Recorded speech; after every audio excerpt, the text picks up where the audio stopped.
ahan mamaktada ngasigi Pukning Warol thorom meeting tabiri besing puno mapu James Segurjamna taram nukchaba loina nai kokno na kurumjari ngasigi season azariba number si 9077282001 ni video call da thorom si saru yabining labadi 7005707808 loina ngasigi sandok chariba thorom 90.0 Wahong Radio FM Manipur ino no na safong nang liba radio channel asida hariba thorom si khonjel loina loina maktaba phangmegen loina hariba thorom si video loina haibadi video oina adom ubu phangmegeni IS Komgi home channel 129 amadi SK TV gi channel number entertainment gira 1070 entertainment section da changbiraga hariba si adom na adom gi play store da changbiraga SK TV Manipur haiduna app si download tobiu 24 hour hariba thorom si ubu phangmani loina na ras nong thombam na koi news editor oiba SK TV haiba news and entertainment gi hariba channel si channel number makok ithang thangna hariba thorom si su miamna adumak yengba phangwigani haribasi adumna cable wire tingdana haiba tare adongi phone amadi smartphone loina na tablet haribasi yengba phangwigani masi kaktana tara Diamond TV ki Facebook amadi YouTube loina na Manipur online radio loina na Kusem radio da hariba thoromasi sandukchari platform tareta sandukchari ba thoromni ngasi thoromasi da han mamukta nukti gi phone liba paukse sing karai de kari yaw khrabagi kari thokhrabagi haibadu ngarang degi ngasi phawbagi hauju phawbagi headlines sing adu miyam da pijage ahan mata sanale pak ke pijari PM ge irang asi matang da PM na kari muam ta ngang kidre CM na di Modi pangtha da thagat kre Modi lak padagi aruba issue kya lushin mangamle en birenna Manipur mission fondo ki Warol si sanale pak paukse ge ahan ba kalam da yawri ani suba kalam da Imphal Jiribam lambi gi khongsang da yamna laibak thiba thodok amada singning khai bagi thodok amada landslide torpada angang ama lekidre ani shok photo ko kona na phone telaw amadi alugi maman numinini da double kan khatkre loina na juko da leba police outpost lawthok kadore haiba Warol amaga loina na mikhal gi matam lawthok lomdai da ECI commissioner resign tokre loina na ingosagi misi hena kanba ware lawkre India asi kumja lising ani tarani pandigi electoral autocracy oina leraki V Dems report phongdo ko Warol yaw Manipur da CUI ETG center piragan hari amarom da BJP lenga ki matam da India sakhat lambi da maning halle hena congress maral si Warol musu yaw lok adalat case ta loshin bagi sang hengale alek moibhana phongdo ko Warol yaw loina na Ishai Leela film tawduna professional leijariba artist sing akhanaba mafam piduna hingana na bokona si haiba Warol makasi yaw loina na moregi cookie sing digi leiraga pusilekni haiba yom chak sing yam laba sing mai thadana manghan khibagi photo ga kona na amuk su phongre loina na kunga pa singda sel mateng pangmagi amadi every rabies vaccine kaptok na haiba chingba paw sing mathang yaw criticism mang thabagi henabi thadolasi apaba thabak tadi phaina haibagi ngamna bhonasi Manipur ki minister phongdoki bol Narendra Modi ki lenga na humlak suboina halakpada Manipur da su BJP ki mihut ani puthokne haina Manipur ki minister phongdoki bol loina na chen cookie sing ST list ki lokthok na bagi matang da iba lari phongkre ST list chalhodrabadi maitai sing ki tunglam chak lairaro haina wakhalon da athemina shi haiba Churamani ki Warol yaw loina na Lupa lak kuntaret henbagi sana fari hari Panchayat election pangtokpagi mahuta administrative committee semduna mathau tawhanna na bokonarakpa yaning di haina surbalana phongdaram loina na gari driver furakpa koki volunteer sing action lokhat kadabani MMW ona phongdokpa Warol yawri Manipur han bo oina thyroid cancer gi anaba laing sathaba hokre hari loina na relief camp ta leiba mahiroi sing lemna mahi tambagi khudong saba pikhigani haina sims na phongdokpa Warol yawri Makataba pau pijage Biksit Bharat Biksit Manipur mingthon na PM na lupa crore lising honga changap ki project urep uyung tamkre karana sangakre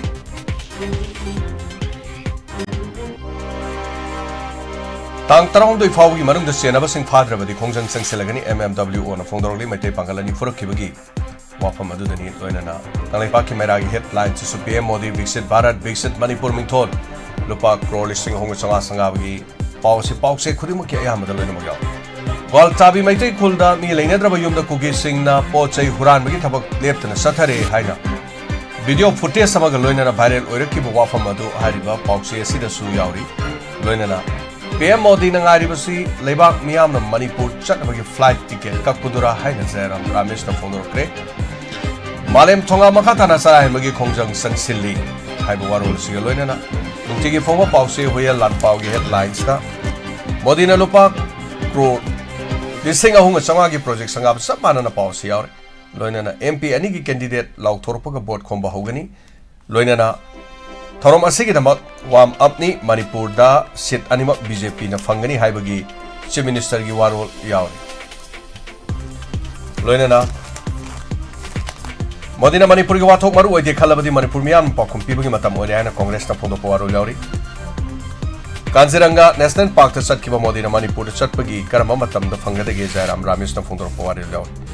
Moredagi Poroko Yongsak Sing Amokasohana Mai Thaba Pao Si Chamanan Yauri Loinana Chingkong Chingya Danapi Inchang Thaduna Chahum Yokchar Kiba Ai Hausi Kari Dogadagi Saiton Gi Kunja Amagi Hakthengnaba Paudam Yauri Loinana Nomadic Sin Koki Sing Manipuri Scheduled Tribe Listagi Loktogadam Haiba Wakat Lairik Oina Fonkari Uralaga Sanselakpa Myanmar Masa Sing More Pauba Makatana Tindokli Haiba Warol Siga Loinana Makataba pause pono fongi headlines ti lok chabada ngarangi mamang lenga na tawkiba thabak adudagi saruk mari hena India government na tawri hena PM phongdo ki baro ko tawduna phongni PM na Manipur da satri basi kari thingmano hena Jairam Ramesh na phongdo ko waro jaw loinana hongsang da landslide thokra sahi mari rongi nu pam samale khina bani sokoi pause samana ne yauri loinana manada ba pauda Asauba Thaduk Narga Santi Amadi Shaukat Purungna Bohona Minasi Lord Ho Fose Haibuaro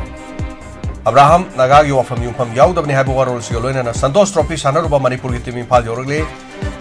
Manipur Mizoram Mari Amada Maiti Piki Adukimatik Nuaiki Haibuaro Sigolina Yao Loinana Mapan Yoga Pauda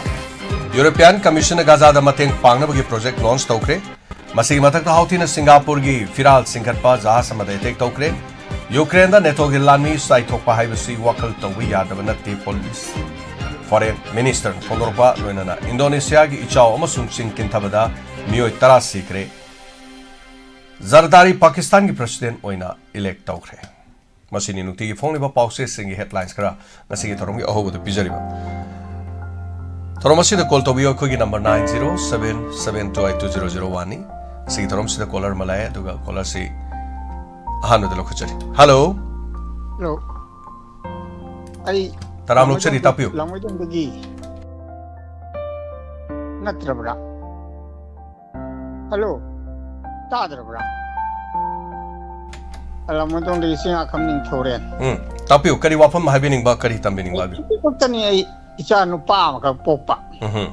hoi nu pi budi yawi ko hoi Sanupasi lai lai shoot pamba loi dana thabak tawre isro da lai adubu luhong ba matung da gidi hoi ma si paisa ma bo siki moksa thawon tharak khidra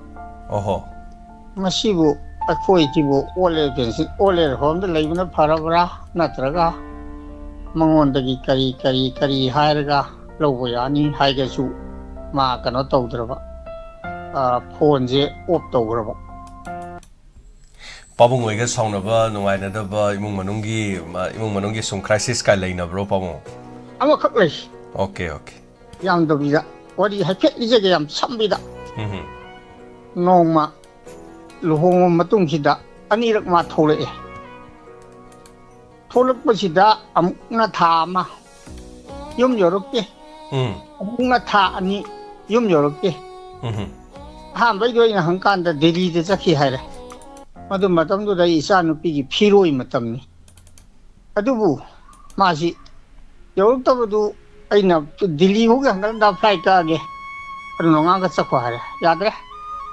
Ako matha ani mayum de leibado. Adu su no matadi mapa du da haiko. No matadi yum da thara mu. Phải đó màu ram lấy nòng phát sinh màu ram lấy mà chỉ ꯃꯣꯏ ꯃꯃꯥꯡꯗ ꯏꯆꯥꯁꯦ ꯅꯣꯡꯉꯥꯟꯕꯒ ꯑꯩ ꯊꯤꯟꯕꯤꯔꯛꯀꯦ ꯍꯥꯏ ꯅꯨꯄꯤꯗꯨꯗꯁꯨ ꯍꯥꯏꯔꯦ ꯅꯨꯄꯤꯗꯨꯗ ꯅꯨꯄꯥ ꯂꯩꯇꯕꯗꯨꯗꯗꯤ ꯑꯩ ꯀꯃꯥꯏꯅ ꯂꯩꯗꯣꯏꯅꯣ ꯍꯥꯏꯔꯦ ꯑꯩꯒꯤ ꯅꯨꯄꯤ ꯑꯗꯒꯤ ꯑꯗꯨꯅꯤ ꯁꯤ ꯑꯗꯨꯒꯤ ꯅꯨꯃꯤꯠꯇꯨꯗꯒꯤ ꯉꯁꯤꯐꯥꯎ ꯃꯥ ꯐꯣꯟ ꯇꯧꯔꯛꯇ꯭ꯔꯦ ꯐꯣꯟꯒ ꯄꯥꯕꯨꯡ ꯀꯩꯅꯣ ꯇꯧꯕꯤꯕ꯭ꯔꯣ ꯏꯆꯥꯁꯦ ꯅꯨꯄꯤ ꯃꯌꯨꯝ ꯂꯣꯝꯗ ꯂꯩꯕ꯭ꯔꯣ ꯂꯥꯛꯑꯀꯥꯟꯗꯗꯤ ꯂꯥꯛꯇꯦ ꯁꯨꯛꯂꯥꯛ ꯅꯨꯄꯤ ꯃꯌꯨꯝꯅ ꯀꯗꯣꯝꯗ ꯑꯣꯏꯕꯤꯕꯅꯣ ꯄꯥꯕꯨꯡ ꯑꯣ ꯍꯥꯏꯗꯣꯛꯑꯁꯤꯔꯥ ꯑꯩ ꯍꯥꯏꯒꯨꯝ ꯇꯧꯋꯦ ꯂꯝꯗꯨ ꯆꯥꯎꯔꯥꯛꯄ ꯑꯗꯨꯝ ꯍꯥꯏꯔꯁꯦ ꯊꯧꯕꯥꯜ ꯂꯣꯝꯅꯤ ꯏꯝꯐꯥꯜ ꯂꯣꯝꯅꯤ ꯍꯥꯏꯕꯗꯨ ꯑꯗꯨꯝ ꯌꯥꯏ ꯂꯝ ꯑꯇꯩ ꯍꯥꯏꯗ꯭ꯔꯁꯨ ꯇꯦꯟꯊꯥꯗꯒꯤ ꯑꯣꯍꯣ ꯊꯧꯕꯥꯜ ꯂꯣꯝꯅꯤ ꯍꯥꯏꯔꯁꯤ ꯄꯥꯕꯨꯡ ꯋꯥꯔꯤꯁꯦ ꯌꯥꯝ ꯅꯨꯡꯉꯥꯏꯇꯦ ꯍꯥꯏꯇꯥꯔꯦ ꯄꯥꯕꯨꯡ ꯑꯗꯣ ꯄꯥꯕꯨꯡꯅ ꯑꯃꯨꯛ ꯑꯩꯈꯣꯏ ꯄ꯭ꯂꯦꯠꯐꯣꯝꯁꯤꯗ ꯋꯥꯀꯠꯂꯦ ꯍꯥꯏꯗꯨꯅ ꯏꯆꯥꯅ ꯍꯦꯟꯅ ꯋꯥꯔꯧꯕ ꯑꯣꯏꯈꯤꯗ꯭ꯔꯥ ꯑꯗꯨꯕꯨ ꯄꯥꯕꯨꯡꯒꯤ ꯈꯣꯜꯂꯥꯎꯁꯤ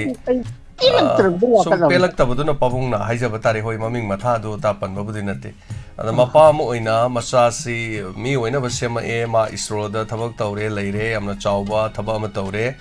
ꯊꯣꯛꯂꯛꯑꯒꯁꯨ ꯅꯨꯄꯤ ꯃꯌꯨꯝꯗ ꯑꯗꯨꯝ ꯂꯩꯔꯦ ꯑꯗꯒꯤ ꯊꯣꯛꯂꯛꯑꯒ ꯑꯃꯨꯛ ꯑꯗꯒꯤ ꯑꯇꯣꯞꯄ ꯗꯦꯜꯂꯤ ꯆꯠꯈꯤ ꯁꯤꯡꯒꯥꯄꯨꯔ ꯆꯠꯈꯤ ꯑꯗꯨ ꯆꯠꯈꯤ ꯑꯗꯥ ꯆꯠꯈꯤ ꯂꯝ ꯑꯇꯣꯞꯄꯗ ꯆꯠꯈꯤ ꯍꯥꯏꯗꯅ ꯄꯥꯕꯨꯡꯒ ꯎꯅꯕꯒꯤ ꯈꯨꯗꯣꯡꯆꯥꯕꯁꯨ ꯂꯩꯇ꯭ꯔꯦ ꯑꯗꯨꯒ ꯄꯥꯕꯨꯡꯒꯁꯨ ꯄꯥꯎ ꯐꯥꯎꯅꯗ꯭ꯔꯦ ꯄꯥꯕꯨꯡ ꯐꯣꯟ ꯇꯧꯕꯗ ꯑꯇꯩ ꯋꯥꯔꯤ ꯁꯨꯡꯆꯥꯟ ꯁꯥꯟꯅꯕ ꯌꯥꯈꯤꯗ꯭ꯔꯕ ꯐꯣꯟ ꯁꯨꯡꯆꯠ ꯆꯠꯈꯤꯗ꯭ꯔꯕꯣ ꯄꯥꯕꯨꯡ ꯌꯥꯈꯤꯗ꯭ꯔꯦ ꯅꯨꯄꯤꯗꯨꯗꯤ ꯐꯣꯟ ꯆꯠꯂꯤ ꯁꯨꯡꯄꯥꯏ ꯄꯥꯏꯈꯠꯇ꯭ꯔꯦ ꯅꯨꯄꯤꯗꯨꯁꯨ ꯄꯥꯏꯕꯤꯗ꯭ꯔꯦꯕ ꯅꯨꯄꯥꯗꯨꯗꯤ ꯁꯨꯡꯆꯠ ꯆꯠꯇ꯭ꯔꯦ ꯏꯆꯥ ꯅꯨꯄꯥꯁꯦ ꯑꯃꯈꯛꯇꯔꯣ ꯑꯃꯈꯛꯇꯅꯤ ꯅꯨꯄꯤꯗꯤ ꯅꯤꯡꯉꯣꯜ ꯀꯌꯥꯅꯣ ꯅꯤꯉꯣꯜ ꯃꯔꯤꯅꯤ ꯃꯉꯥ ꯅꯤꯡꯉꯣꯜ ꯃꯔꯤ ꯁꯨꯔꯝꯕꯅꯤ ꯑꯃ ꯁꯤꯈ꯭ꯔꯦ ꯗꯥꯛꯇꯔ ꯑꯃ ꯌꯥꯎꯔꯝꯃꯤ ꯁꯤꯈ꯭ꯔꯦ ꯗꯣꯛꯇꯔ ꯑꯣꯏꯕ ꯑꯃ ꯂꯩꯈꯤꯗ꯭ꯔꯕ ꯀꯩꯅꯣ ꯏꯁꯄꯦꯁꯦꯂꯤꯁꯅꯤ ꯃꯦꯗꯤꯁꯤꯟꯗ ꯑꯣꯍꯣ ꯑꯗꯣ ꯏꯆꯥ ꯅꯤꯡꯉꯣꯜ ꯑꯍꯨꯝ ꯑꯃꯗꯤ ꯂꯩꯍꯧꯔꯤ ꯍꯥꯏꯇꯥꯔꯦꯅꯦ ꯄꯥꯕꯨꯡ ꯀꯣ ꯑꯍꯨꯝ ꯅꯠꯇꯦ ꯃꯔꯤ ꯂꯩꯍꯧꯔꯤ ꯑꯃꯗꯤ ꯃꯌꯨꯝ ꯄꯥꯟꯈ꯭ꯔꯦ ꯑꯣꯀꯦ ꯍꯧꯖꯤꯛ ꯌꯨꯝ ꯄꯥꯟꯗꯕꯁꯨ ꯂꯩꯍꯧꯔꯤꯕ꯭ꯔꯣ ꯄꯥꯕꯨꯡ ꯌꯨꯝ ꯄꯥꯟꯗꯕ ꯑꯍꯨꯝ ꯂꯩꯔꯤ ꯑꯃꯗꯤ ꯄꯥꯜꯂꯔꯣꯏ ꯍꯥꯏꯔꯦ ꯃꯆꯦꯅ ꯀꯩꯅꯣ ꯊꯝꯃꯝꯕ ꯑꯉꯥꯡꯗꯨ ꯌꯣꯛꯑ ꯂꯩꯔꯅꯦꯅ ꯄꯥꯜꯂꯨ ꯌꯥꯗ꯭ꯔꯦ ꯀꯩꯅꯣꯅꯤ ꯏꯆꯥꯅ ꯈꯪꯉꯝꯅꯤ ꯃꯁꯛ ꯄ꯭ꯔꯥꯅꯦꯁꯣꯔꯤꯒꯤ ꯃꯄꯥꯅꯤ ꯑꯩ ꯑꯍꯨꯝꯁꯦ ꯑꯩꯈꯣꯏ ꯄ꯭ꯔꯥꯅꯦꯁꯣꯔꯤꯒꯤ ꯃꯄꯥꯔꯣ ꯑꯧ ꯑꯩ 70 ꯄ꯭ꯂꯁꯅꯤ ꯅꯃꯥꯁꯨ ꯑꯩꯁꯨ ꯑꯗꯨꯕꯨ ꯅꯃꯥꯅ ꯐꯤ ꯁꯥꯔꯤ ꯑꯩꯅ ꯂꯧ ꯎꯗꯅ ꯏꯁꯥ ꯅꯨꯡꯉꯥꯏꯇꯗꯅ ꯉꯁꯤ ꯉꯔꯥꯡꯗꯤ ꯆꯠꯇ꯭ꯔꯦ ꯂꯧꯕꯨꯛꯇ ꯅꯃꯥ ꯆꯠꯈꯤ ꯑꯗꯨꯗꯤ ꯀꯔꯤ ꯎꯄꯥꯏ ꯂꯩꯒꯦꯅ ꯁꯨꯝ ꯂꯩꯖꯥꯠꯅꯤ ꯑꯣꯍꯣ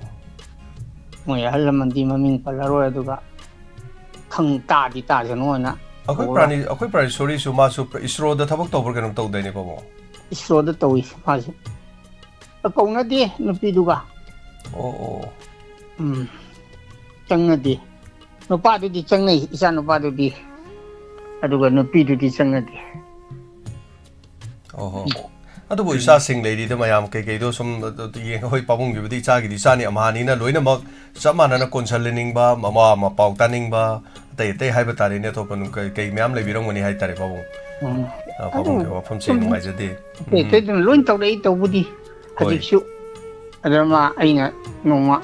ꯑꯗꯨꯗꯩꯗ ꯊꯥ 2 ꯃꯌꯨꯝꯗ ꯂꯩꯔꯨ ꯅꯣꯡꯈꯛ ꯊꯥꯔꯛꯑꯁꯨ ꯊꯥꯔꯛꯇꯕꯗꯨꯗ ꯑꯩꯅ ꯋꯥꯍꯩ ꯈꯔ ꯍꯦꯟꯖꯤꯟꯈꯔꯦ ꯑꯣꯍꯣ ꯑꯗꯨꯗꯒꯤ ꯁꯨꯝ ꯋꯥꯔꯧꯕ ꯈꯣꯠꯄ ꯇꯧꯕ ꯋꯥꯍꯩ ꯈꯔ ꯍꯦꯟꯖꯤꯟꯈꯔꯦ ꯅꯪ ꯊꯥꯔꯛꯇ꯭ꯔꯗꯤ ꯊꯥꯔꯛꯎ ꯌꯥꯗ꯭ꯔꯗꯤ ꯑꯩ ꯍꯧꯖꯤꯛ ꯁꯤꯔꯁꯨ ꯆꯪꯉꯛꯀꯅꯨꯀꯣ ꯍꯥꯏꯗꯣꯛꯎꯔꯦ ꯑꯗꯩꯗꯤ ꯑꯗꯨ ꯈꯨꯗꯛꯇ ꯏꯆꯥ ꯅꯨꯄꯥꯗꯨꯅ ꯐꯣꯟ ꯇꯧꯔꯛꯑꯦ ꯃꯥ ꯆꯪꯉꯛꯑꯅꯨ ꯍꯥꯏꯔꯕꯅꯤꯅ ꯑꯩꯁꯨ ꯆꯪꯉꯛꯑꯔꯣꯏ ꯌꯨꯝꯒꯤ ꯄꯩꯁꯥꯁꯦ ꯑꯩ ꯃꯈꯥꯉꯩ ꯑꯩ ꯁꯥ ꯂꯣꯏꯖꯔꯦꯕ ꯃꯊꯛꯇꯨꯉꯩ ꯃꯥ ꯂꯣꯏꯒꯗ꯭ꯔꯅ ꯍꯥꯏꯅꯔ ꯁꯥꯕꯅꯦꯕ ꯑꯗꯨ ꯌꯨꯝꯁꯨ ꯂꯣꯏꯁꯤꯜꯂꯔꯣꯏ ꯑꯃꯨꯛ ꯍꯟꯅꯁꯨ ꯊꯣꯛꯂꯛꯑꯔꯣꯏ ꯍꯥꯏꯗꯅ ꯑꯗꯣ ꯄꯥꯕꯨꯡ ꯑꯩꯈꯣꯏ ꯄ꯭ꯔꯥꯅꯦꯁꯣꯔꯤꯒꯗꯤ ꯑꯗꯨꯝ ꯐꯥꯎꯅꯔꯤ ꯅꯠꯇ꯭ꯔꯣ ꯑꯩꯒꯔꯣ ꯑꯧ ꯐꯥꯎꯅꯩ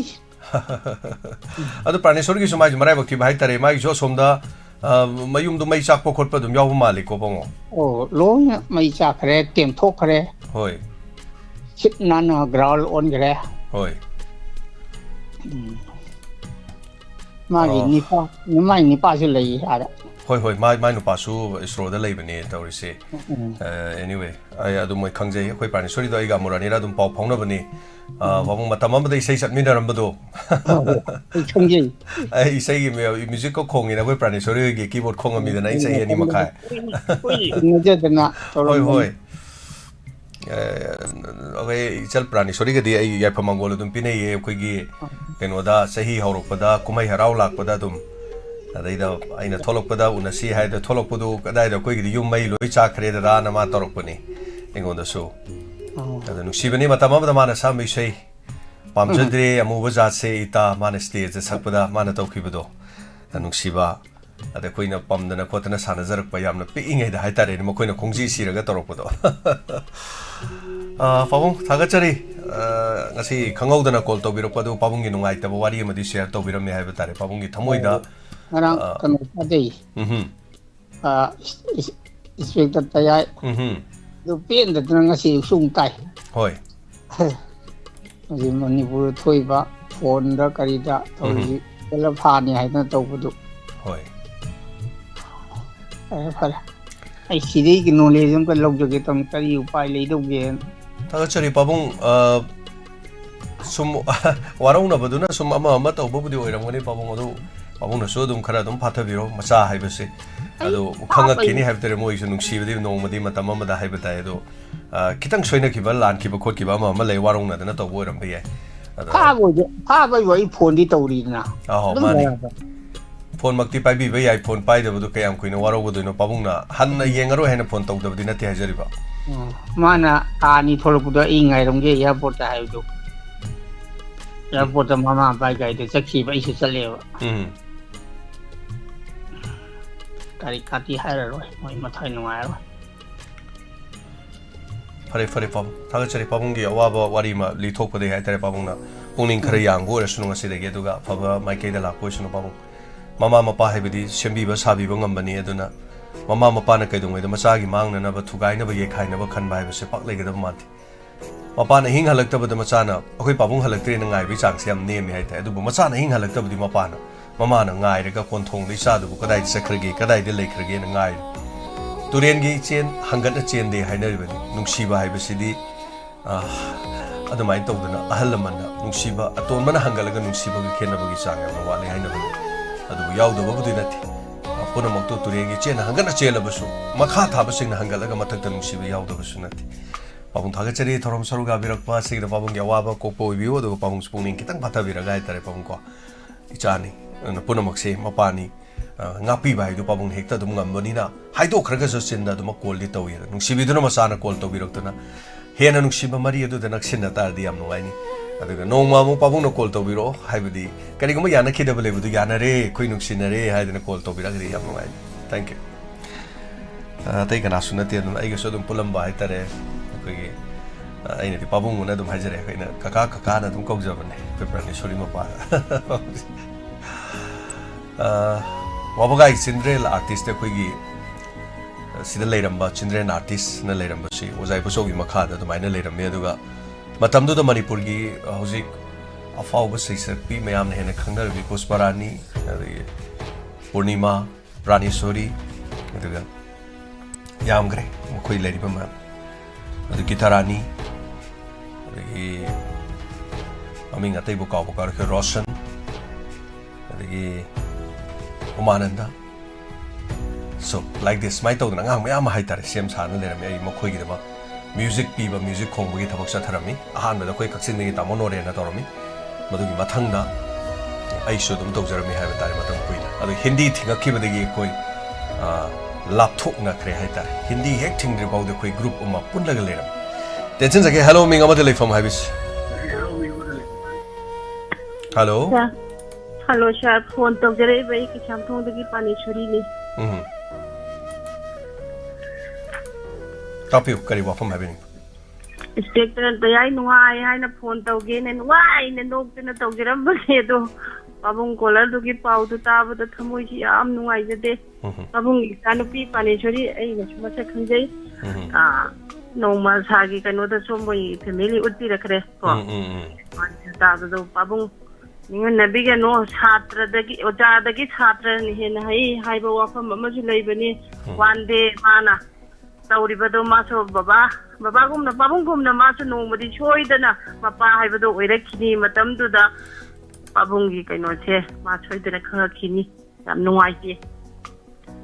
do mate wari mate la fatang ai panjage sa mapa macha nupa amakhatin ko mapa na nongma wagi waru ama एक पोट सेमलगा मपागी दमक बिजय हाये बिजब मतम सिदा मचा नुपा सिन बाबा सि करिनो हंगे nabubuki tengkoni aina sari se akoi tengkon mayam lai se pijaraga si sa se kaina moi da halora mina sik mawaru gida pijaga darni hai adu kanda machanu pasina khalle o asmaina halora de pija du de baba gi su aina sabi gani haina khalla kanda maba sina thabak chatngai da machanu pasina wa numisar jang wa mayale kari no nana wa yali di mama nange baba gi tengko sabi gi hayeng halora ga chana ba hai adu kanda mapa che yamna yanta gi aduna abung so si hoi matek ta biro thamma yam nuai te sa ai si hair ka thamjarage Tagachari fazaba wafam stambire Oza na bir la shangna hai ba wari masulai da mama mapa ani kagi oles home da thamba oles home thamba da nungsa yam sabagi kalen gi maisa sabadu da mama mapa dan asagre da ko oles home se unthong sagre da ko na mapa na hai ba matam adu da macha da nongma ibungo nongma unablai nang isi ma khakta nang leisalaga thamo isi imta layo na hai kaida wai isi no da du sida du mayam leinai sine du tawri sine hai mama ampan isi do khoi gi nate nang gi ni isi amna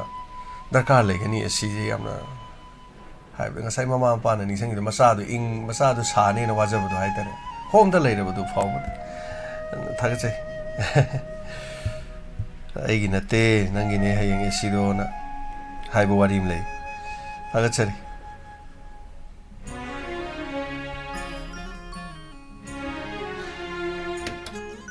Hello.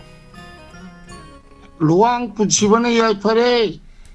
fare luang punsibana yai fare yamba. Sana magang sana su daibang katien kaduna daibang tibida nga siya mu senara rito. Taram lok sari yamba. Pien da bigi kolaw na taba da nuay te thokdu wa thok hau kiba mamang na ngang kiba mayam do. Adubu aigi akogi reality da ama thoki mapa juna ship engineer oiwa. Mama juna medical officer oiwa. Machanu pa ani poi machanu pi ani poi mata zalo intamal. Adubu machanu pi ani dio mapana ni mai panya halakre machanu pa ani dio lakre. Aduna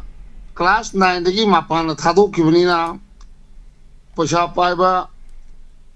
macha machu oibanina uji al ani to yang wana al oidana sei ma phuni to ma phum de to dan leire haire ai ngonda santi aina khra kong ga na mangang chna aina khra kong ga na angang jema pan thado uni adu mama ga mapa ga nuksinabu prem dungan na sakhibanina mapa mama nuksibagi lambi takre ai uji yang wari nai Kau kiba ngang kiba thokdok pigi wari ni koi nai pe haijabai tapiu aduna orphan da leibak anjingji ayamana aduguman ayamba oibra haibi wakanji aina thamjaraga simunna langol lon chongang poptik yebugum yebigi teno naige do benai da ba agi thamoisina ta de wate hende do toine inthijai do Marol naiba pizona coat ki blue color duga thabak ki sky blue duga marol naiba machuna thoine na ngalali diamond tv gi mamanga jem secruzam che no pe no tugi michina listener kaya gi thamo bu sumalali saji mitagum fajaraba wa sabana sitrabot kum ni tijaraba Sanama ngang sanagi campus tagi ngahak potha jaydana sumchindagi kantuk chawan taram lok sari yamba thaga chari hena tangbol konduna la ingai da ngamkhai de mina singna le tawri bali la se lag basu basantana kullaro amuk yening thadi rituraj basanta gi jago isu machu gi kumai punamuk su arem oiragani Ururi amom na kumchi chahidi amamba haibudu oiragani hena dum nuai te he matam nang ki khong lai na pulamak irak na ringa seri angang ba mai na lachin na segai biam laba tha jamabu net ke yaw na ne khairi tinkhang ligi ma gi lambi sida den tha na hol khonjan ne la re mai tre bak se landamas matik chaba koi leader am ta lai trabara jata papi na bare tre hauji ke ne yumbi ojun lai wan akoi mai tre bak me am ja dum khang dum mai gira tingi hai batang mangai mai tre bak ki jati mai am se mahau yaw ga punchi ga sap manar bale jem su adumai adubu diamond gibi masai gondi marai pai matam da alimuddin chimini sorami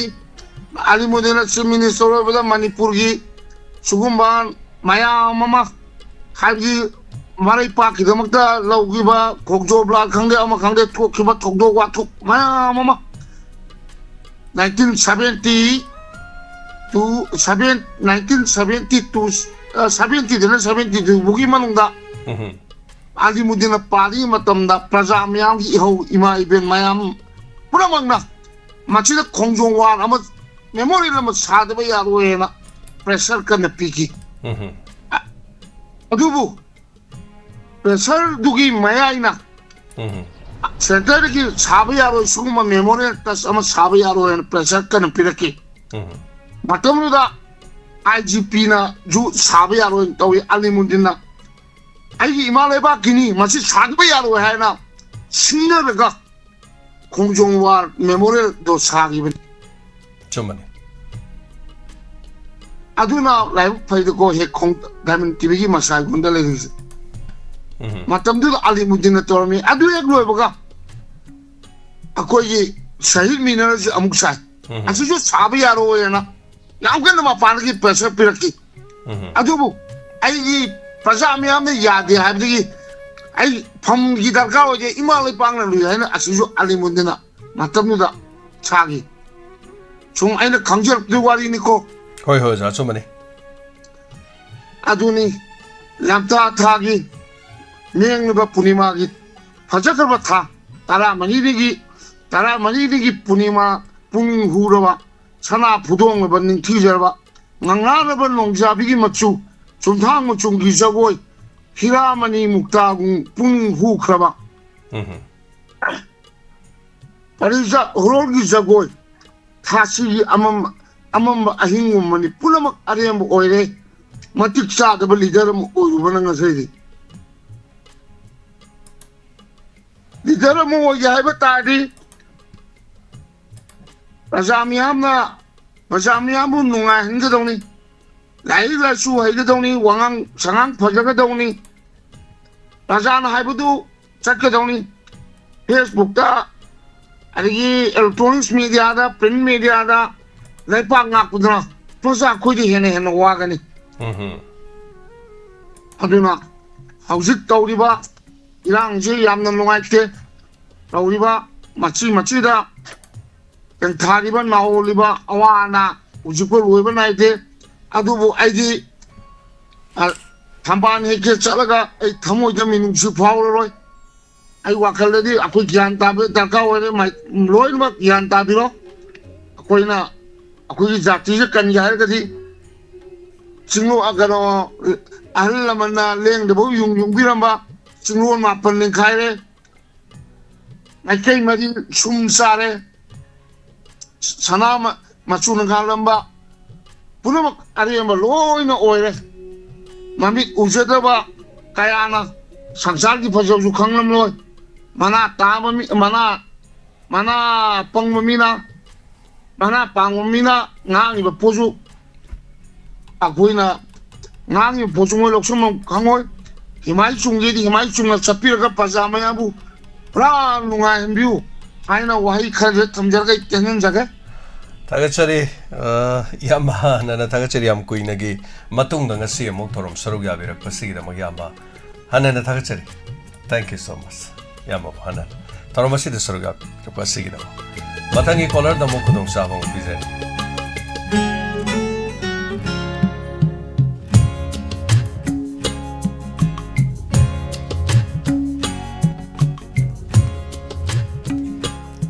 chumani manipurda palamba chief minister haitare madini matamda khongjom war memorial si katpaga loina na hari bisu singkhong da thorom pangthok pa hauki haidana alaman sina hai koidi matamda poktri aduga anusi adugi matamda de haitare adana aigi tungda leiri se adugi mafam du mangni aduga amna nusiba mafam ma haitare koiga angang wari ngedigi mafam sida dum chen chong duna sanarakpa aduga mafam sigi ching kaba chatpa hojikti yamna koiba si samjan sajangre matamdu da ching sigi mafam sida akoi monument ama leibudu natana thoidok patai leramde murti atai tai karisu leramde hojikti semga sagarpagi fajabagi dum yamna leire na wai khoi matamda di sumna tagi lampa ka chawba ma thorom pangthokpa matamda mafam sida pauna brajaba sigi drama ma sanaba drama du ngak tang ngengauba sina I thongni mamang de chingrabdu mayam ra kri humanga kangai toroga adagi amuk dugi nakan hai tare sigi maning sigi aigi oirom thangba sigi maning asai gai sida khoi mawai pot jon doini aduna sida pot jon bu khoi mawai no hodo mi hai tare ana pot jon bu dugi aina hajabadu kwa mana loigre hiramuti loigre kwa maru loigre di lobu chatle na ina hajaido aduna asima fam sini na sagona raba punsigi hai tare duga sigu mama fam amadani adaga mafam si aina leiriba yumasdagi subnatangi kilometer ani makhai ahum ani makhai adagi sang khatani yamna lapa mafam nate haitare aduga mathan kola lokho chagi hello good afternoon sayai taram loksari tawjare bai te samtung langbam leka de langbam amitame tapiu kari wafam habini hujiki pabung ngang bi to kimatik ngai adu kimatik sumni ko ha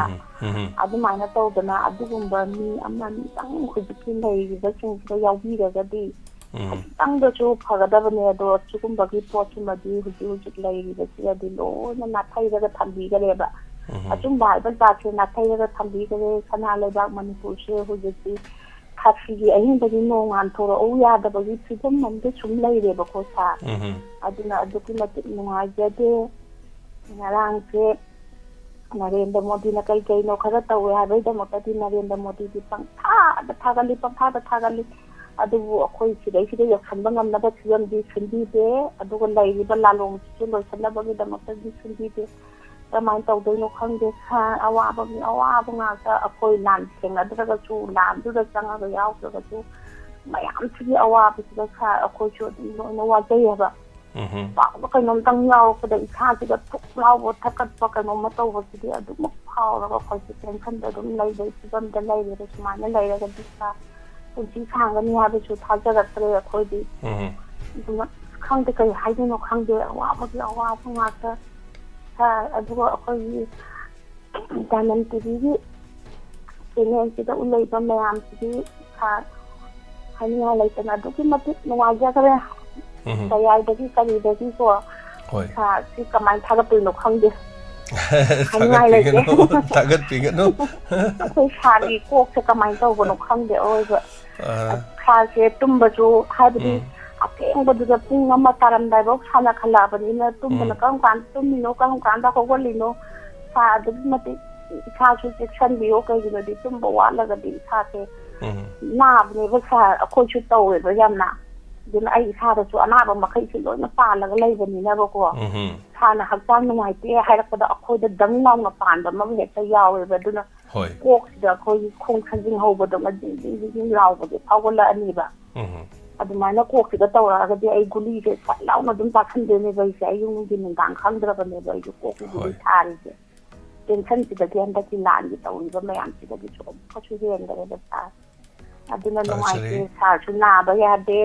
sa na ga di akhoi di diamond di lady ba family me am ti wow ho ran chana na bani de khara dum macha hai ba tare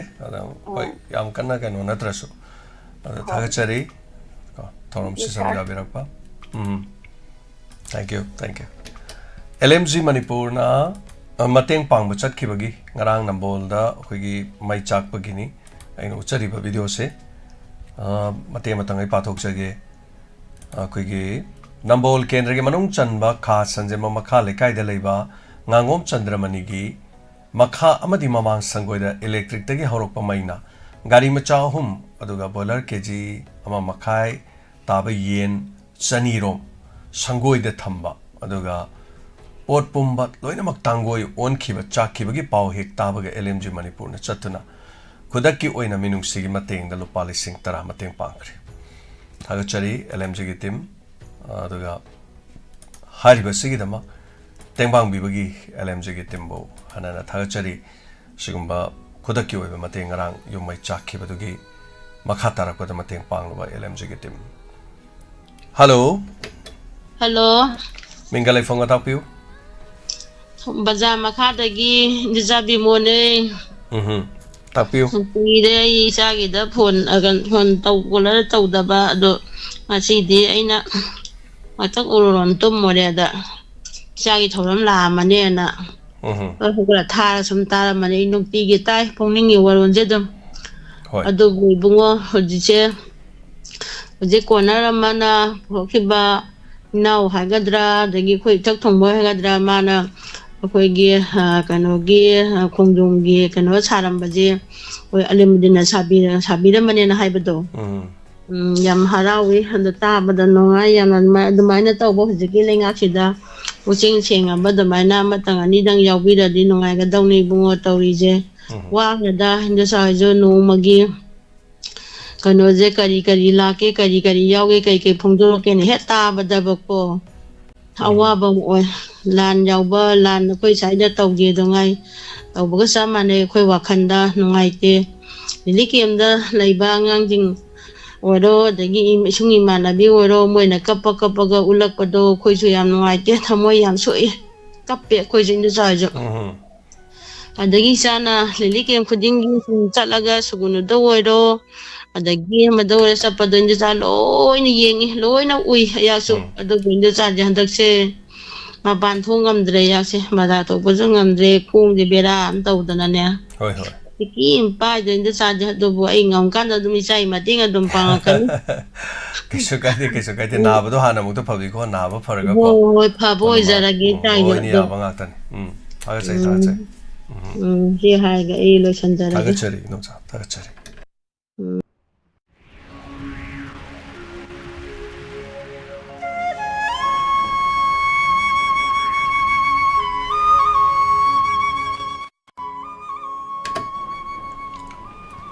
screen gi tongdo chari basi akoi gi kurao hai tare angang ba kurao isai de ga yaude ho nang bu angang ba kurao mapal le khoining na tongba urak pra kurao si phaja baja ne dum anga khoina ai gi huje khoi diamond gi lejari base sigi hek maning saksang maning da hoba kurao ni mathang gi sina hinau si juma pan myam sai kurao si su am phaja ba hai tare da khoi staff na namaga thajalak pani fazai yeng badana hen fazai namba kande nambam kanda bai ta adu masi mana sungaw yawdana mapanda adum fajarga leiba adu hujik matam sida haita kari guma pambi se kunna ma kunthra ma pulap horam taragde amukta de yeng bade am fazani haita adu chingda ga kari de kurau se preng sana smai hobu se am fazai adu me am adu na ina share tawjani mathangi call ma lai hello ningalai phone ta pisi Hello pigi asuguma tapio so kari happening ba kari wafam tamu wahan makta kurumjeri tamu hojiki pabungi wafamdo hoi yamna numaide yamna tamoi soi adu masi aina tawjaru thawakto aina phangbane haina khangadori kra natraga adom dat lawgragadi mapa mama singchina macha singchi semu bagi kana leitre khanduna amatta semaktragadi masa makaise apabami oigi dauri bra makoi thabo inkang dogungam godari bra apabami samtamna apabami hamdu moibu oibungam godari bra e semuraga kana de isa sinche makoi na moi koi kana to gidan makoi ubi masa gi ona khandana moina masa habisa semta semuktragadi apabo karamba masa masu turokini ontopo tiba mama isam samna aina tawjaruba Karena apa isasi karena bukan tahu namanya ini tahu rupa konsin dan tahu di film sih. Aku ini hujik, aku ini buat di sana kahalu bukan noda hujik uhel di film sih kecap mana. Ada nama si tahuan bi dan apa tahu bi dan apa di Pukning mak jadi hujik tapi memang nak tauhidaba thabakni masimati tawbiganu haibu waisingtang hongdokjari yam chume habiri wafam thagachari now the share mo tawbirak pai tare ngasidi ahobu da khoi pauna hairam basina wafam se mayam se nungai taba rom da loina dum chale duga masa masu semuraga macha bu haiba tare ai ngasa dege duga tongan badagi hai tare ei matum dagi chauna ba macha bu yolakpa duga macha duna saura kanda mai masing tamandana mirak te na bo honara kanda mapa dugi wahai natraga mama gi wahai natraga imung manung gi karigumba thodok amakhak macha amakhak na maram oir kanda mama mapa bu punsi chupagi mirai rega inthokpa dumai tok taragadi macha mama mapa na macha semubagi kari wahan thok legadagi haiba wafam hoi leirambadi atopa maram sing leirambadi yai do tasena hadi ai ringam dong mati mai pa mirai bu ringam dong mandi ta kawai mirai do khodi nuksi ra khangam ne ta ai napal to jabe wa sunati ko khoi sai ke then da la ga ne ai kai ma hang bidra jo jem sagur jam no mama mapa jem sagur jam adu ai naunu pa ma lei ko adu makhoi ani na mama mapa bu kari khan gi ge adu makhoi ani na mama mapa gi kari to gi do hangan ning ya ta sai ma tang jo khoi chok thok jo phau yo ai khoi kalim tai di hang na bu gi su to di ko adu kai ro le kai na hai as noi na chin na na ma na pa nung si ba ji gan mi na hai ba adu ai na thoi na ding ngak pa di phau di ba imai pa nung si ba ji bu kari no imai pa nung si ba gi da mak tai khoi na a hen ba kari to do gi to pham thok na ta bro imai pa na khoi bu ngasi pok pi ram ma de gi ngasi khoi everything tai bang si da wa ba nungai ba du ga komno mak sing se khoi loin phangi ne imai pa na khoi pok pi ram da ta ga di whatever khoi oi ri mo sing se oi ngam ngam da imai pa du matik charam da ba yai makhoi na tok thok pa thabak da khoi na pelam da ba yai makhoi larik lai su haija da ba gi na tra ga matam gi chana bi out da kar hai tare up to date oi da ba da gi na tra ga ama moi ni sana da ba yaning da ba le ram be ningon gi mi chang gi hai chang di hai adu tawi hai lam gi inkhol gi adu ga da gi leina ram ba di yai wa da du imai pa bu nung si da na mirai ga thamba ga du di kun si da ding ngam dong man de hai tare du bu hoi maram ma di le be ai komi amaga du panyam yana dra so mai di tong dong man de adan nga si topic se khoi ka ka du na phone to ram bu du da gi mayam se dong da loina nungai te na loina hai bi hai tare ai mathan kola lo khachagi hello yama na goin common komentar am sari tada yama na na ko na konjari kai ko na wachari duga tongan ba yatta taiman tv bu jingiri ba tabi ko na puchu kai ko na wachari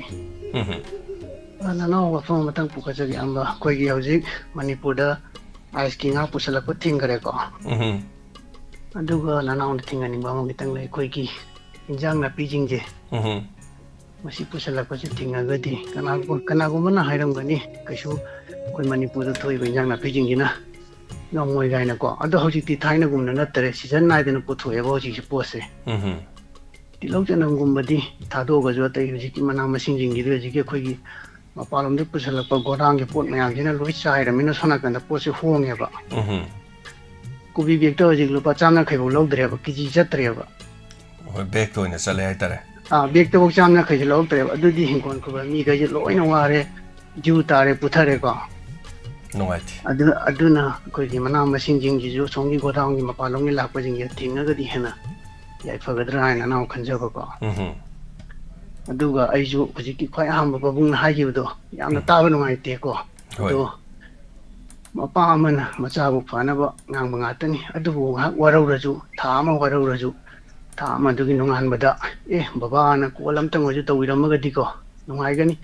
adubu hoji ki nupi du gi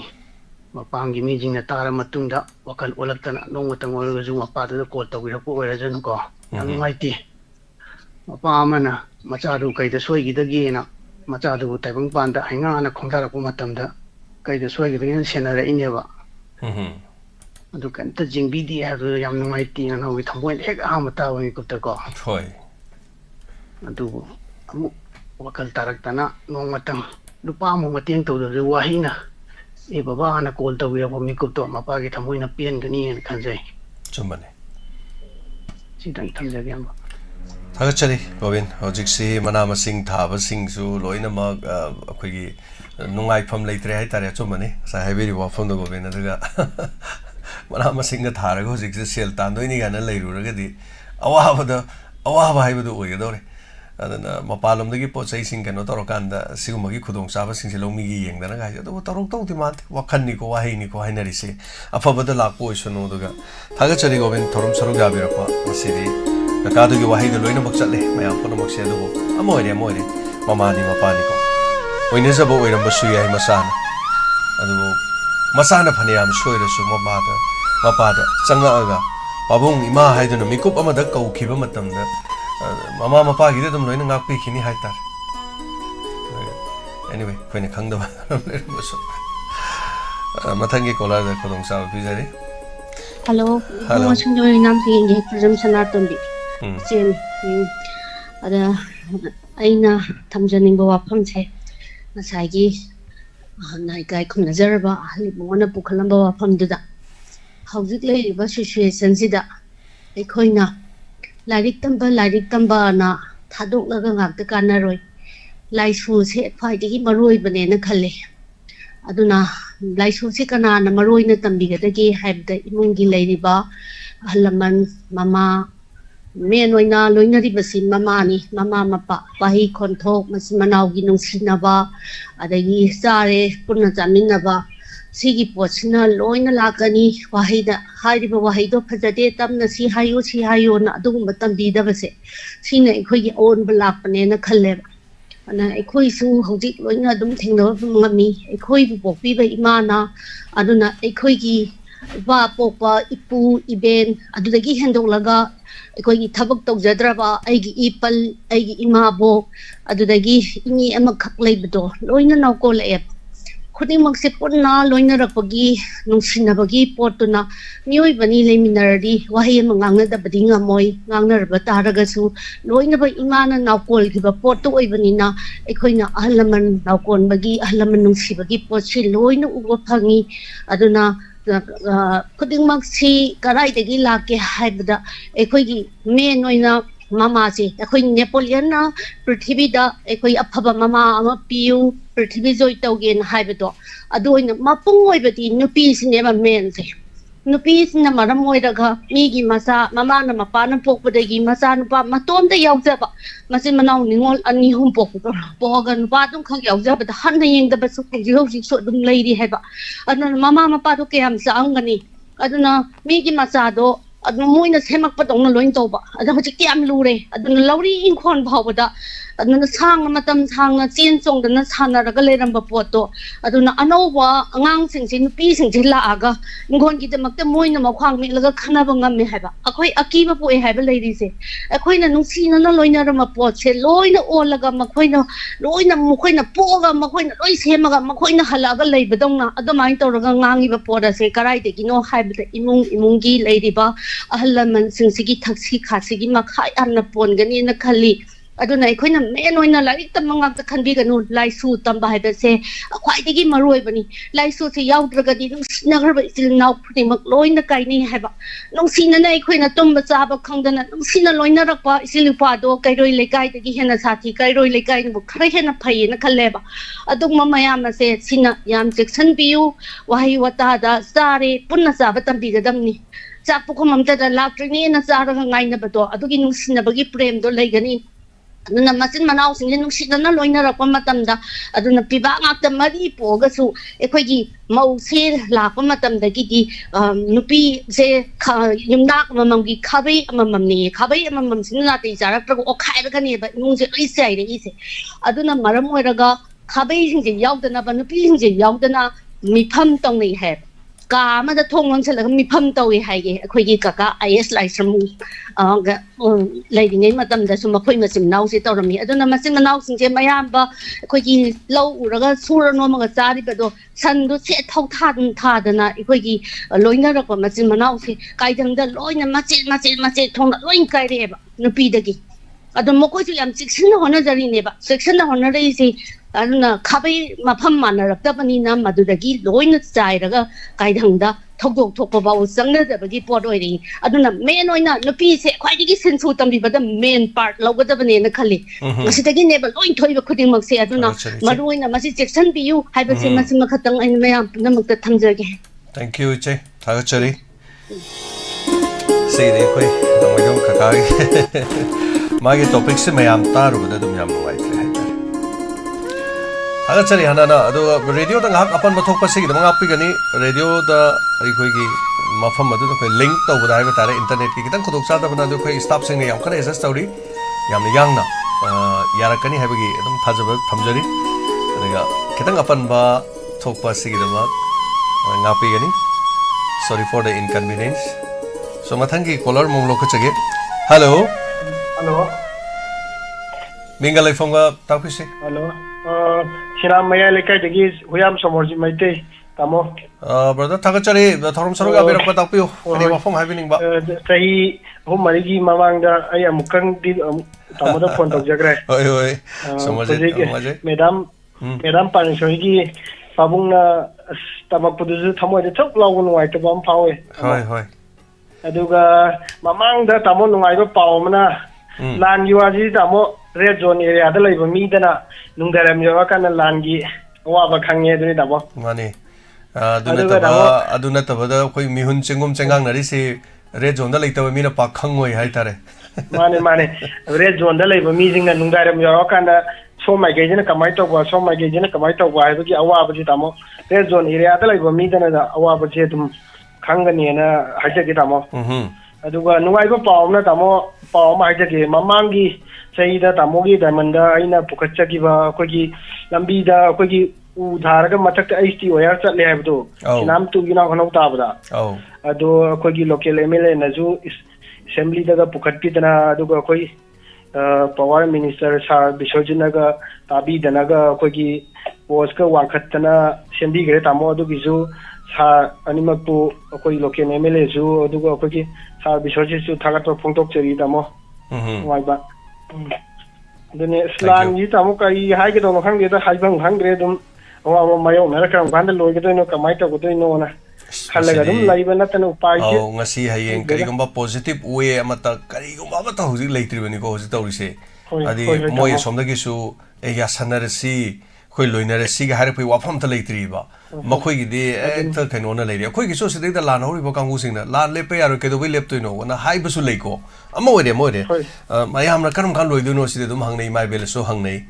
How to hope the Nakan and Moku in a Kariguma positive way. Amata Udi Habitat in Nico, ladies. Amogi, Pukning or Jam, Madum Taze, Paui, a quick Embok and not of the point of the Tragajamuko. Okay. Tamona Sinam Londa. Lakani have the Lapakanda, the Hagiro Tamo, could you talk Cherake? Tamogi, Pukning Waron Taya, no in a Tamogi, Taze, Tamona, Nina, Kangba, Hangdaba, Harakomanda, Tamona, Yani Anamo Kumbiba, Yani Anamo Tamona, Sinti, with Asta, Tamo, automatic Tamo. Thank you, brother. Charuk Panani, Tamo. I Tamu the Zoo, I didn't Pio, Kayunu, Manung, Babao, Puraga, Tamu the Zoo, Lachagani, Tamo. Damo. No, I did it. Chiaraga Tamjaragamo. Thank you. Tagachari.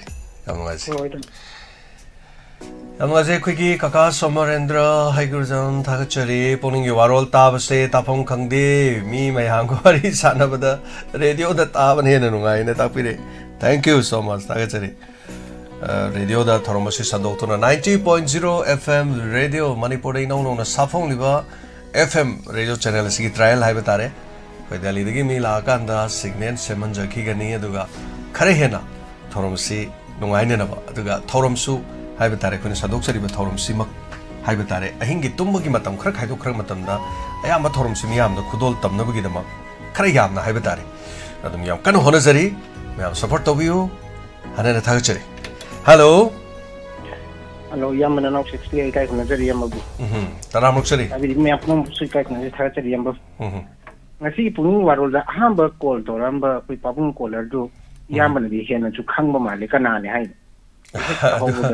Yam Kana, Quina, do Hido Punwai, personnel can almost do Romney. I do the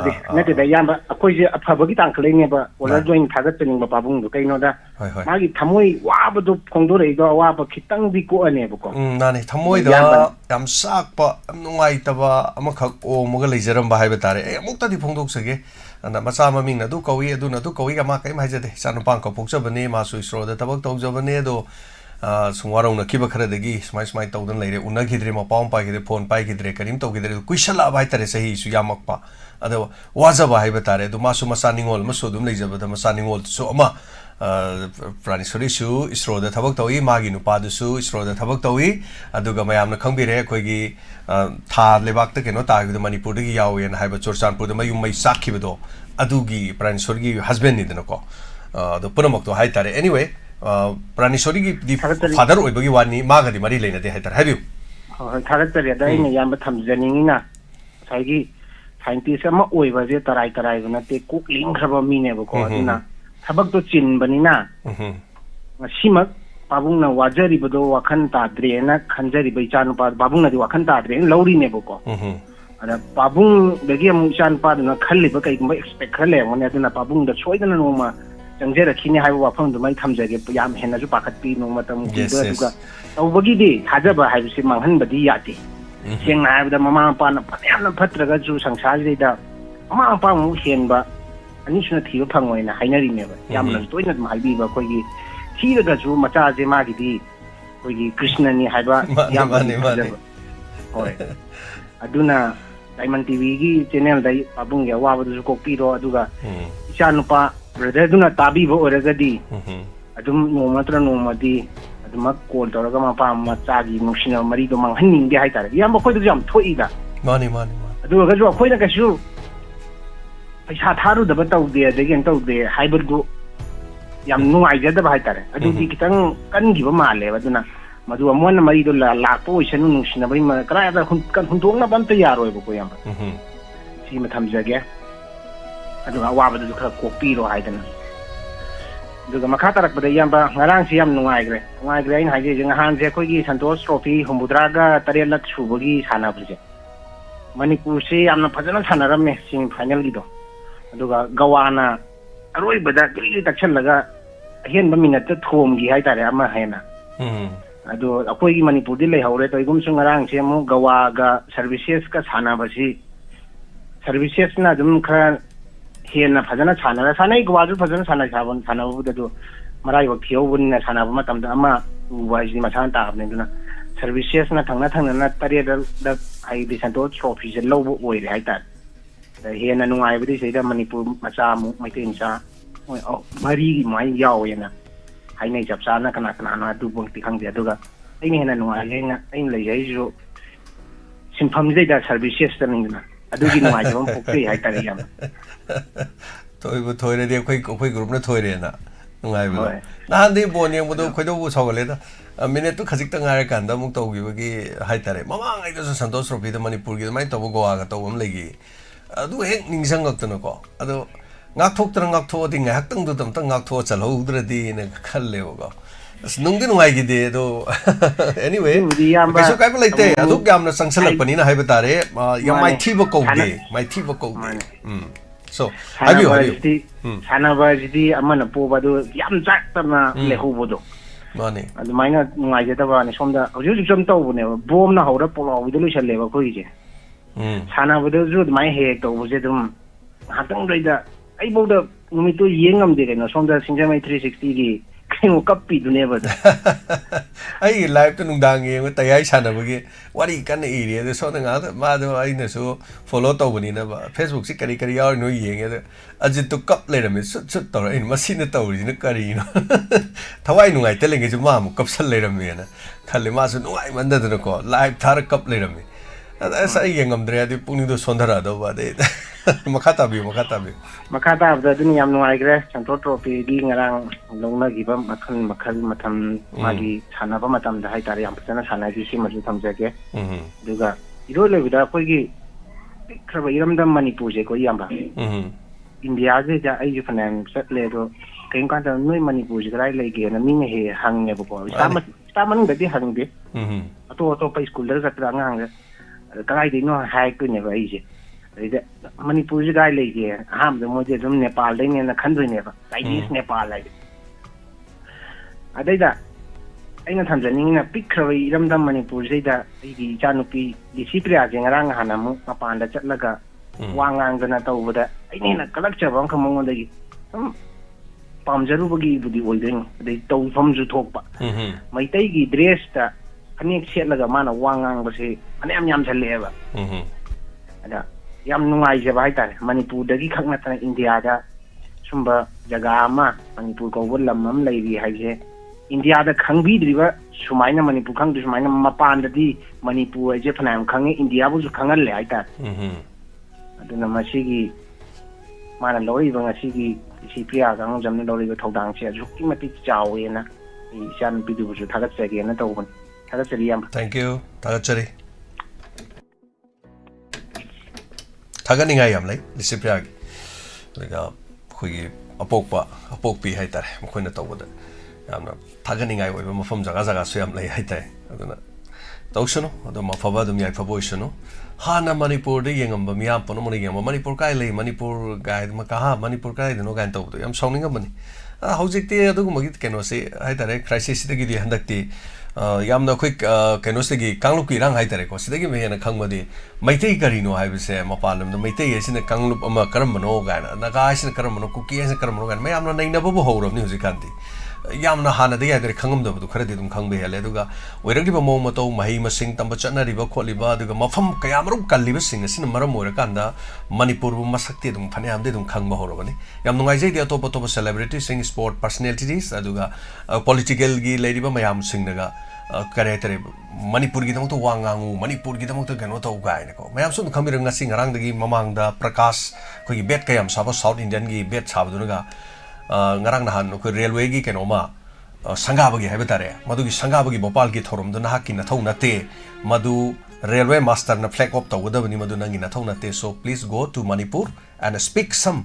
ꯃꯅꯤꯄꯨꯔꯒꯤꯗꯃꯛꯇ ꯑꯗꯨꯒ ꯃꯅꯤꯄꯨꯔꯒꯤ ꯍꯧꯖꯤꯛ ꯑꯣꯏꯔꯤꯕ ꯁꯤꯆꯨꯋꯦꯁꯟꯗꯨ ꯆꯠꯂꯒ ꯑꯣꯏꯅ ꯌꯦꯡꯕꯤꯌꯨ ꯀꯥꯏꯅ ꯃꯥ ꯃꯁꯥꯃꯛꯀꯤ personal ꯀꯩꯅꯣꯒ ꯊꯥꯒꯠꯂꯛꯄꯁꯨ ꯑꯗꯨꯝ ꯂꯩ ꯍꯥꯏꯇꯥꯔꯦ ꯃꯗ ꯅꯨꯡꯉꯥꯏꯖꯔꯤꯕꯗꯤ ꯀꯩꯅꯣ ꯍꯥꯏꯀꯥꯟꯗ ꯑꯣꯀꯦ ꯑꯩꯈꯣꯏ ꯃꯅꯤꯄꯨꯔꯒꯤ ꯊꯣꯛꯏꯕ ꯊꯧꯗꯣꯛ ꯋꯥꯊꯣꯛꯁꯤꯡꯁꯤ ꯃꯄꯥꯟꯗ ꯂꯩꯕꯁꯤꯡꯁꯤꯅꯁꯨ ꯁꯨꯃꯥꯏꯅ ꯇꯧꯗꯅ ꯃꯤꯠꯌꯦꯡꯁꯦ ꯆꯪꯍꯟꯅꯤꯡꯕꯒꯤ ꯋꯥꯔꯣꯜꯁꯤ ꯂꯥꯛꯄ ꯑꯣꯏꯔꯦ ꯀꯥꯏꯅ ꯈꯟꯕꯁꯨ ꯂꯩ ꯍꯥꯏꯇꯥꯔꯦ ꯇꯦꯟꯁꯤꯟꯖꯒꯦ ꯃꯊꯪꯒꯤ ꯀꯣꯂꯔ ꯂꯩ ꯍꯜꯂꯣ ꯗꯣꯛꯇꯔ ꯒꯤꯜꯕꯔꯠ ꯗꯦꯜꯂꯤꯗꯩ ꯇꯔꯥꯃꯨꯛꯆꯔꯤ ꯊꯥꯒꯠꯆꯔꯤ ꯑꯣꯖꯥ James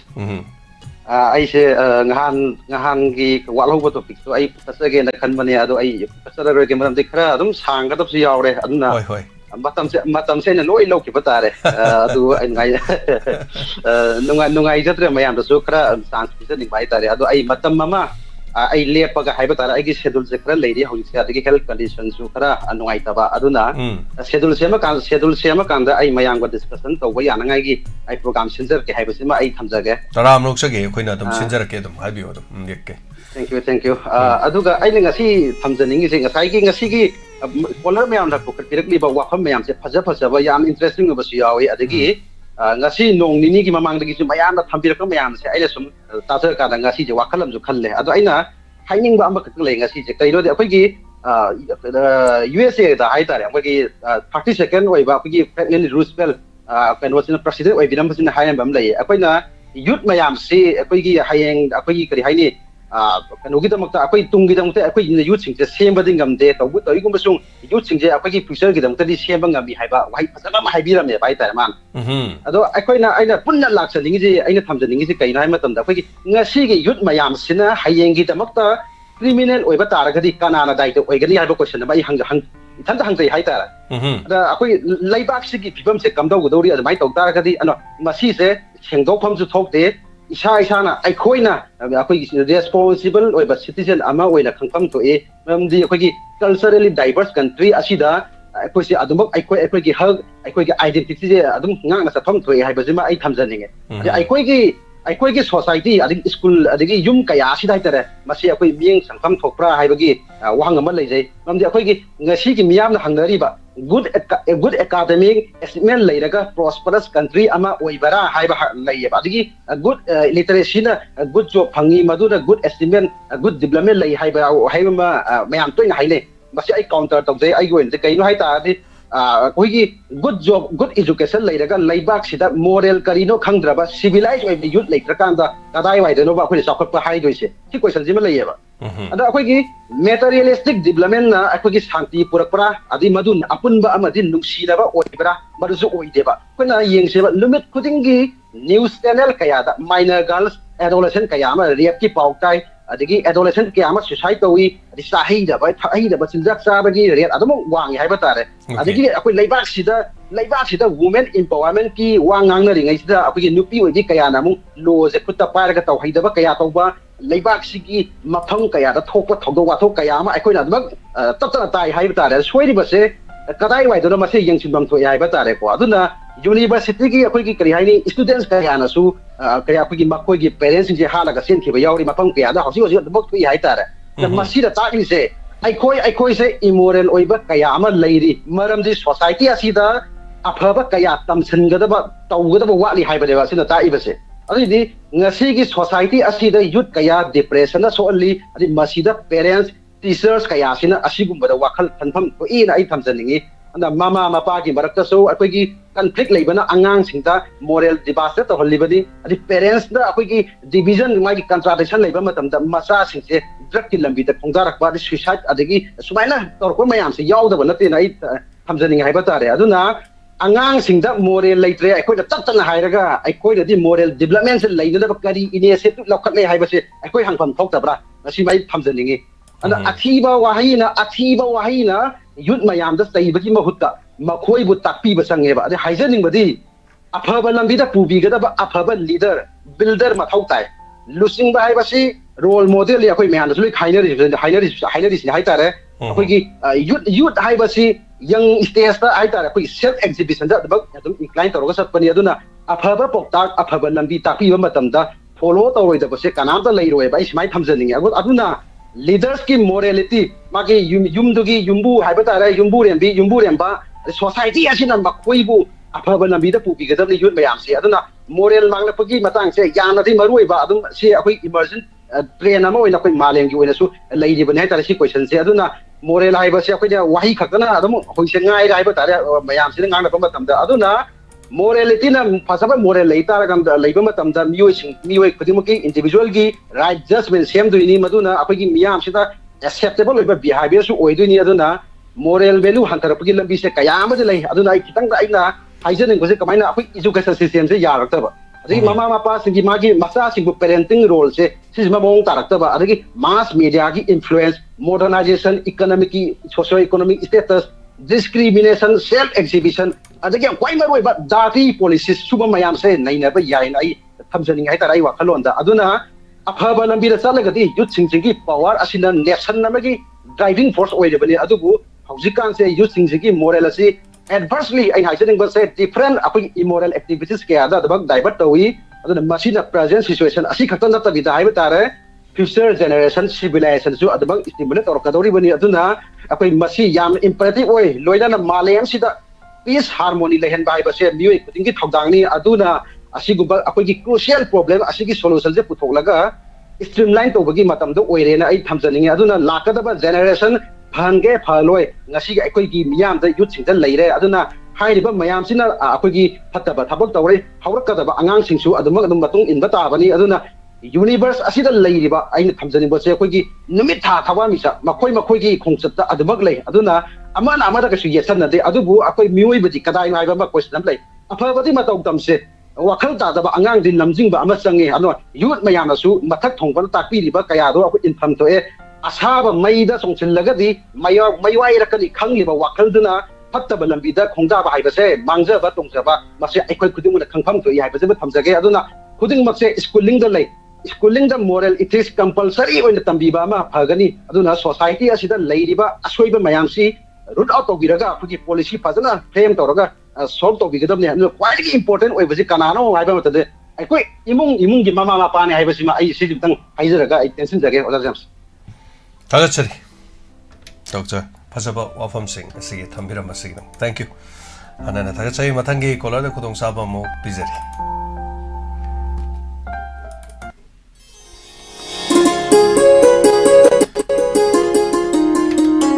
hello minga ma delay from highway say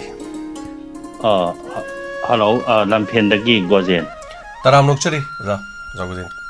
ngasina hanba mali call to biro kuse hoi ai kanomta hangjage tawbani marangi diamond tv gi channel maktada akhoi gi kano tata capital haidana loan lawba yani na ama advertise tawbibado masibu sumibra la libra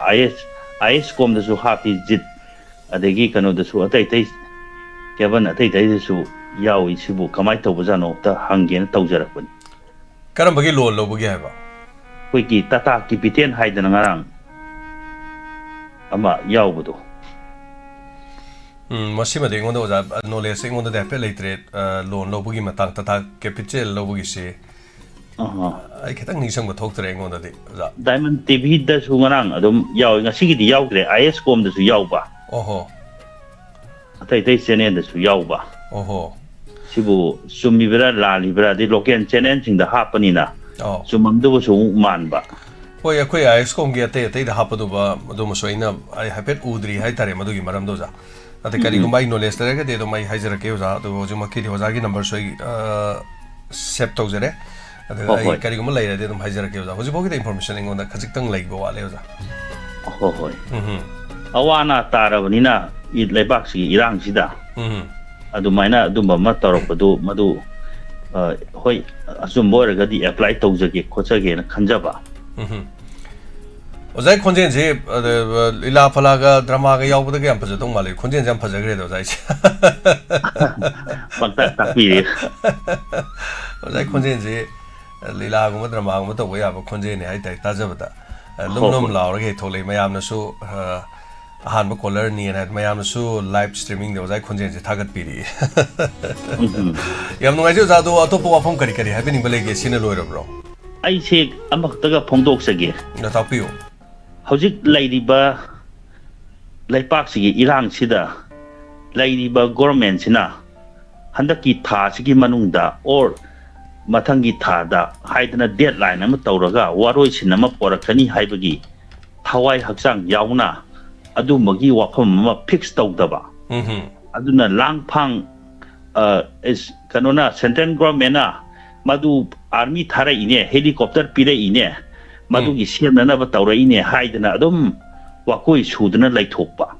hoi masina lairiba praja aikoida tangdu laita da ba adagi business tawriba aikoida su pungsi awab oiba hojikti business tawzu ayambana pura sira bagumbani aduna lairiba government gi phibam si khidang pungning pendaba nuaitaba haibadu oi mapi mapa ma oibagi sapsaba fix to tawdaba waroi sinama ama aduna government ama pali haibagi central government su 24 hour 24/7 yengsinduna lairi haidana CM naga ngangba ama matawba masi yam kana ngangba su kijai haba lakigadra haidana aduna aiku media gi mi sing phawba phadana pundana tawri aduna yam kana khudo mi thilaga ngangba su mi chama moina khoidi kijai aduna lairiba phibam sidi aikhoigi masa mayam pokthoga ma pana laksen phajanba ngamdaba warak watemba ngamdaba haibada ma pa haibado maduga chapchaba pangkhak ama oi haina thamjaningi aduna lairiba phibam si yamna pungning si yamna langtak nei karam kanda lan si loigaduribano haibati aikhoida saurba wahang ama oina hojiksi ahing tumba saba khudimakta masigi wahang si ninduna laire haibatai aduna yamna pende tawri phibam se aduna business tawri bai khoju market se pixelle aduna mamang chale kaksing khunau degi hena satpa yadre makha khume warang lamkhai di hena satpa yadre awang kare aduna sengmai di hena langkhat pa yadre aduna maning de sale aduna market si yamna pixelakpa degi district mari mangagi mi laksalakta basina lupa chama silamba karbadu hojiki lupa kunde hena silaktre akhoi masen maitai masen ji uru ungsandana laire haijariba hoi aduna karam bakanda aikhoigi leipak si santi porkaduino haibase mapi mapam oina moina fix tawdabase masima tasengna yamna nungaiti Oza James thagachari oza zai wafam yam phajana tambi 타가처리 양 파자바 마릭 좀 와펌 덤비도 오자이 와펌시 수 마야나 타갓비리 오자기 콘젤 수 타갓비리 호호이 아데기 아마나 아목 hꯧ직세 government기 타박시 야ም나 거위 컨트랙다 아야ම්바나 호이 아도 government기 토롭티 상나이나 피부수 ngamde 타박 거슬리버시나 아목 karamb exam kutauno tawduri government a cookie khalaga aikogi hojik kauribe exam si loina guwahati da exam si thaba chatuira police ki su kauri forest ki su kauri aduna cookie khalaga masi physical test ka se mapan da guwahati da tawduri bra haiba masi su wahang ama amo thora ieba adi exam khuri maksi su hojik loina guwahati da assam da tawduri bra masigi hojikdi khoidi surface chatpa yadrabanina aduna flight chakaduribni do hoi madugi pyar duna kanana pubigaduino adubu yengba tari moigi exam gi center nungdi lokthoktabanina hojikjubuki oina kaubada ngairibanina hoi masiju yengba tari haiba tare jasidagi hena kaisu thodokpa thamjararo 타가처리여서 양 파자바 와펌싱 덤비 타박 거르가수 타박시 코키싱기 칼라칸다 마팔람도 오이나 거비게도리브라 토비게도리브라 인터뷰나 칭버싱 하베타레 얌나 능낭 와펌 마 하이타레 타가처리여서 마라막다 좀 서로가 비로 파자바 콘젤 로이나 파자바 와펌 담비럭 바시기도 막 타가처리 하이타레여서 아무것도 하나 있는 타가처리 오다고 thank you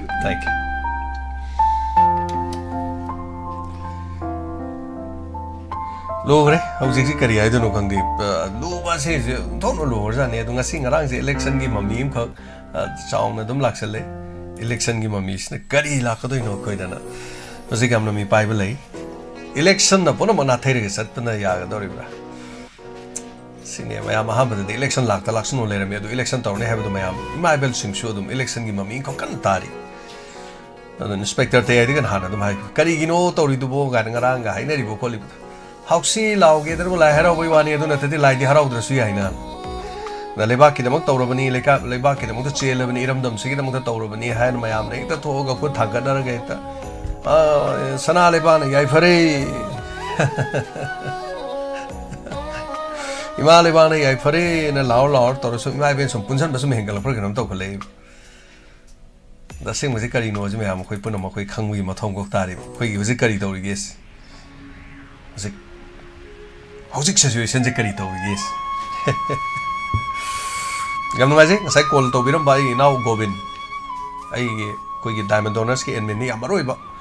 thabak thorom ke ada I chena mapan dai se yam kumna ta nei aduga koi donor kangu da gi su koi de ngahali ta yam ba kari doksige charge james kai doksige ga re sil lak ko koi jamu he noi gumba adun lai koi bo me sor gumba kari mathang se kai do duri ka na thoi na special oina hang ba sin housing dum yaw adagi Laktragasu hung badum yaw. Koi husik kari todo balay. Koi kari to zoroge kana hang balay. Am nungai. Andra koi gobin dain sinakre gobin.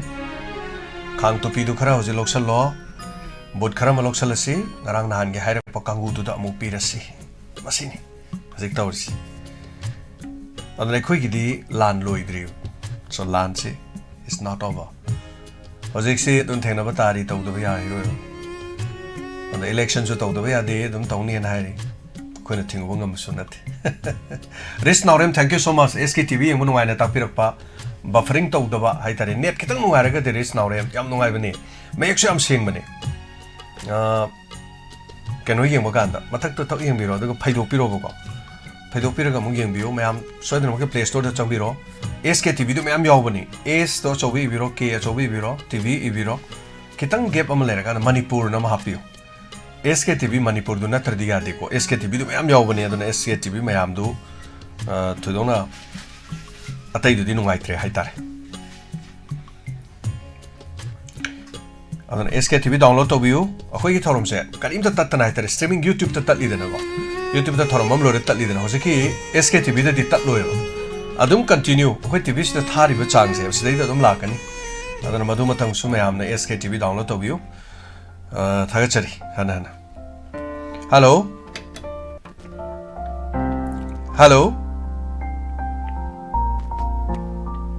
콤비드레 더럼 시 단다 더 말해 Tagachari. Network nuaitaba male ta da bagumba. Rokoi caller torpo caller se. Hello. Hello sir, ai hojiki to taza hodobane. Tapiu kari haiduino. Ai tawsare je kyanggi maning de kai dei mai bam ben ben ne sa. Ngarang su tobi ko. Ngarang su tawzai ado sa aina kainom hajaning de tawza. Tapiu haibi ga dobani mayam gi damaktan. Ta ba yam ngai zaba dei du dan ai ngasi je bazar se seruba. Ada bazar gi thagi program ti timing du da hograba dei du da aina bazar gi call tawbena. Sar bazar da gi thagi program da du na ai dum tazari hajrigi na dar to bal sukong phang de busy oire. Aduna how to put ai da e aduna da thoga so dum tai ni gi ta da di adum tazai ki ta hodo ba. Thank you tabiu duma. Ai ba adu du gi si hajraning da tawza ko ne. Tagachari.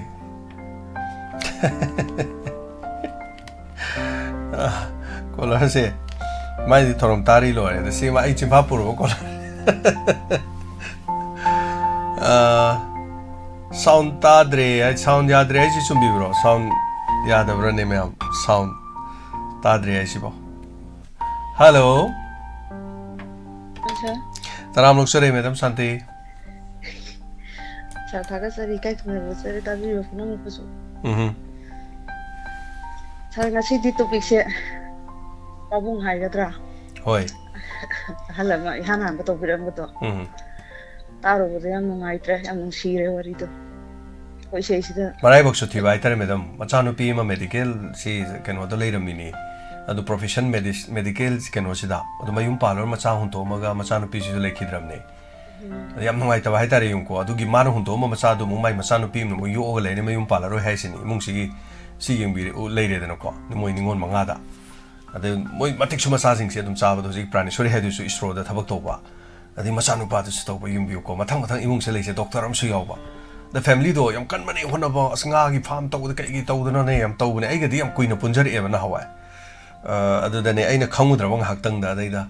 ma khonjen su sum sahi do kitang ahal lu sala ka wahi do torpo da ina ha ma khangu dre the wari do sala ga da de khoi prani sori pala ga da di rai lai na loi khangi hai tare tapiyo me da ma kha do mai bi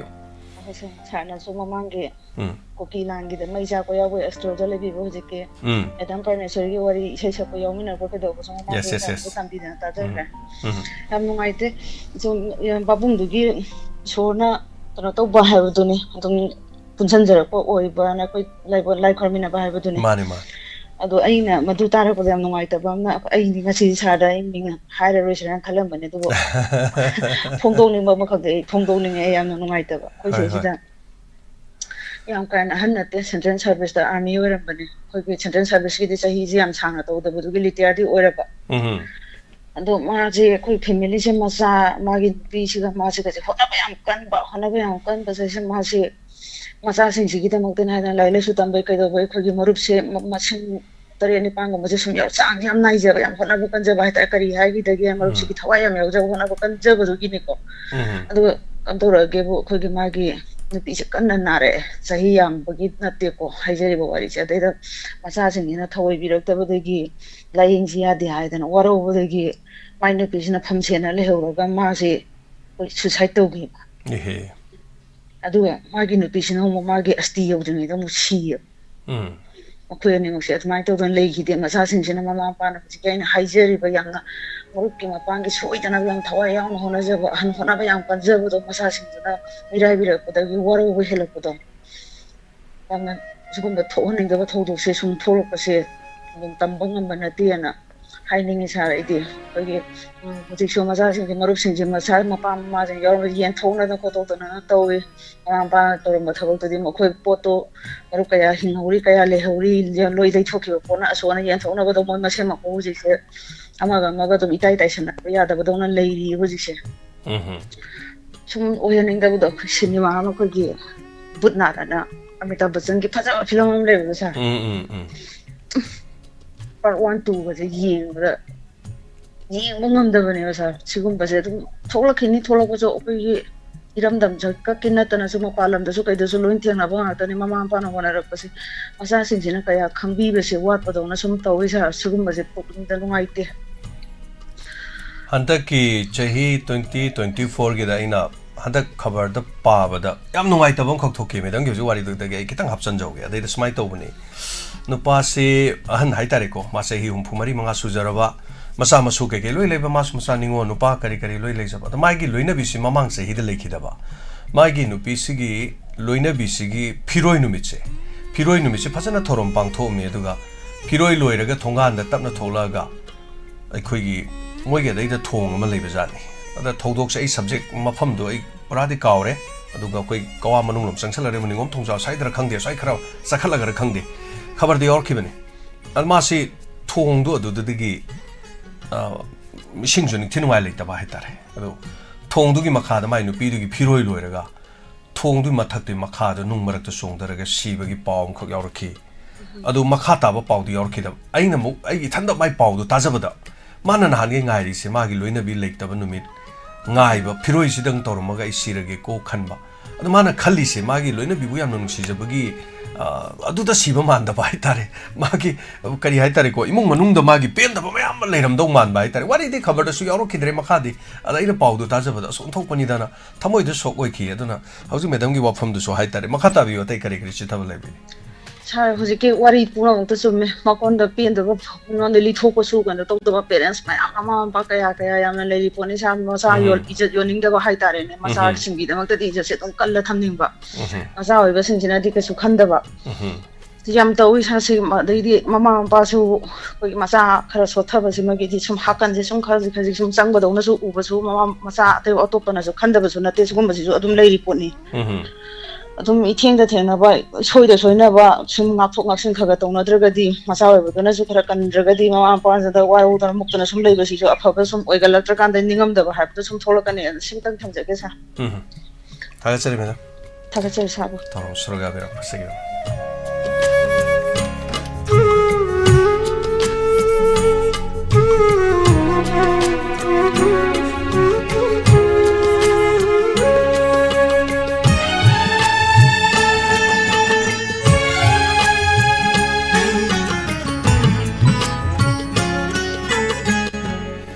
Brojen Morang Tem Thakachari program nam nungaina tajari na takpirapa miyoi chamapanga taramathoi live te laibiri besing anana thakachari matam tenchile matam losilakwa matam naksile mayam hena mapung phan biba pol ama or ani yam tentak na dum paika charagadi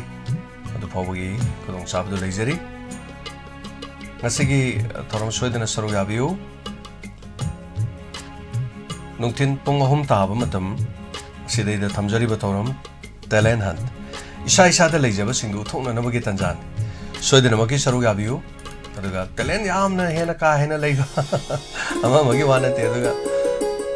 लान सिना खरा इंगबा खोटपा नेमबा खोटपा लादे को studio दा ला कांदा अदु खरा कोखचरगा को मियोय तरा म कोन म तोरगांदा लाइव ओने इsak थोगा स्टेज मथकता काखलगा टैलेंट लेबा सिंगुगी उथोकनबगे तंजा सोइ को सोइदना सिजरक अचरी अदुगा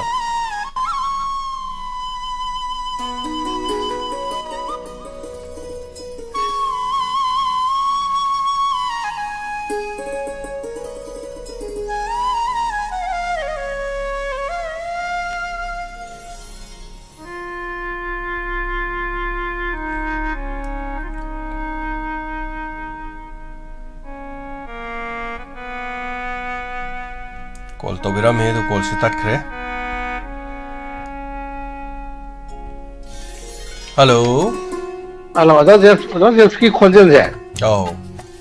ये कोई फादुगा चटपा याम ना पान चटपा औजा सेम लोइद्री खरा दुम लेजा किसन रेडियो दा ताबो रिनी औजा थोइबा अंदा देगी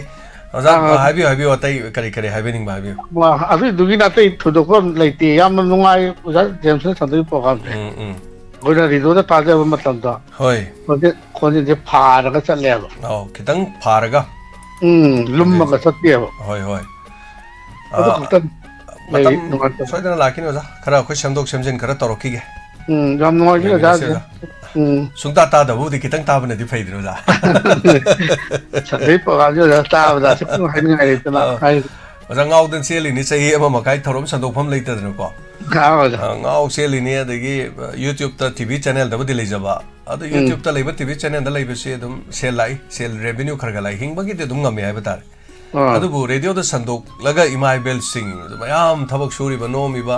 ꯀꯥꯆꯤꯟ ꯀꯣꯏꯌꯥꯗ ꯂꯩꯔꯤꯕꯁꯤꯡꯁꯦ ꯇꯥꯍꯟꯕ ꯐꯪꯗꯕꯗꯨꯒꯤ ꯅꯤꯛꯄ ꯍꯧꯔꯤꯅꯤ ꯀꯩꯅꯣ ꯑꯅꯥꯕ ꯑꯃ ꯑꯣꯏꯔꯤꯕꯅꯦꯕ ꯏꯁꯥꯗ ꯊꯥꯒꯠꯆꯔꯤ ꯑꯣꯖꯥ ꯊꯣꯏꯕ ꯑꯗꯨꯝ ꯇꯥꯕꯤꯌꯨ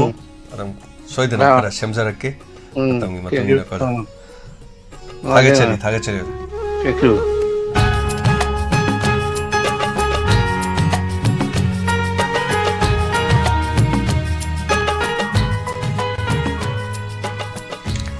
ꯇꯧꯕꯒꯤꯗꯤ ꯑꯩꯈꯣꯏꯅ ꯔꯦꯗꯤꯑꯣꯒꯤ ꯁꯤꯖꯤꯟꯅꯕ ꯃꯥꯏꯛ ꯍꯥꯏꯇꯥꯔꯦ ꯁꯤ ꯑꯩꯈꯣꯏ ꯑꯉꯥꯡꯁꯤꯡꯅ ꯑꯗꯨꯝ ꯁꯤꯖꯤꯟꯅꯩꯗꯅ ꯃꯥꯏꯛ ꯂꯩꯕꯁꯤꯗꯩꯗ ꯁꯤꯒꯤ ꯃꯥꯏꯛꯁꯤꯅ ꯗꯥꯏꯅꯥꯃꯤꯛ ꯀꯧꯏ ꯗꯥꯏꯅꯥꯃꯤꯛꯀꯤ ꯃꯥꯏꯛ ꯁꯤꯒꯤ ꯈꯣꯟꯖꯦꯜꯁꯦ ꯁꯤꯅ ꯂꯨꯝ ꯂꯨꯝ ꯂꯨꯝ ꯂꯥꯎꯋꯦꯕ ꯃꯁꯥꯅ ꯑꯩꯈꯣꯏ ꯁꯤꯗ ꯁꯤꯖꯤꯟꯅꯩꯁꯦ ꯁꯤꯅ ꯑꯃꯨꯛ ꯗꯥꯏꯅꯥꯃꯤꯛ ꯑꯣꯏꯗ꯭ꯔꯦ ꯃꯥꯁꯦ ꯈꯔ ꯀꯣꯟꯗꯦꯟꯁꯔ ꯈꯔ ꯑꯣꯏꯔꯦ ꯀꯟꯗꯦꯟꯁꯔ ꯍꯥꯏꯗꯣ ꯑꯣꯏꯕ ꯑꯗꯣ ꯀꯣꯟꯗꯦꯟꯁꯔꯁꯤꯅ ꯑꯇꯩ ꯑꯁ꯭ꯋꯥꯏ ꯁ꯭ꯋꯥꯏꯗ ꯑꯩꯈꯣꯏ ꯂꯥꯡꯕ ꯑꯣꯔ ꯁ꯭ꯇꯥꯐꯁꯤꯡ ꯆꯪꯉꯛꯄ ꯅꯠꯇ꯭ꯔꯒ ꯁ꯭ꯋꯥꯏꯗ ꯊꯕꯛ ꯇꯧꯕꯒꯤ ꯑꯗꯨꯝ ꯇꯥꯏ ꯑꯗꯨꯒ ꯀꯣꯟꯗꯦꯟꯁꯔꯁꯤ ꯅꯠꯇꯕꯗ ꯁꯤꯅ ꯑꯃꯨꯛ ꯁꯝꯅ ꯍꯥꯏꯔꯕꯗ ꯑꯩ ꯈꯤꯇꯪ ꯍꯥꯏꯖꯔꯛꯀꯦꯕ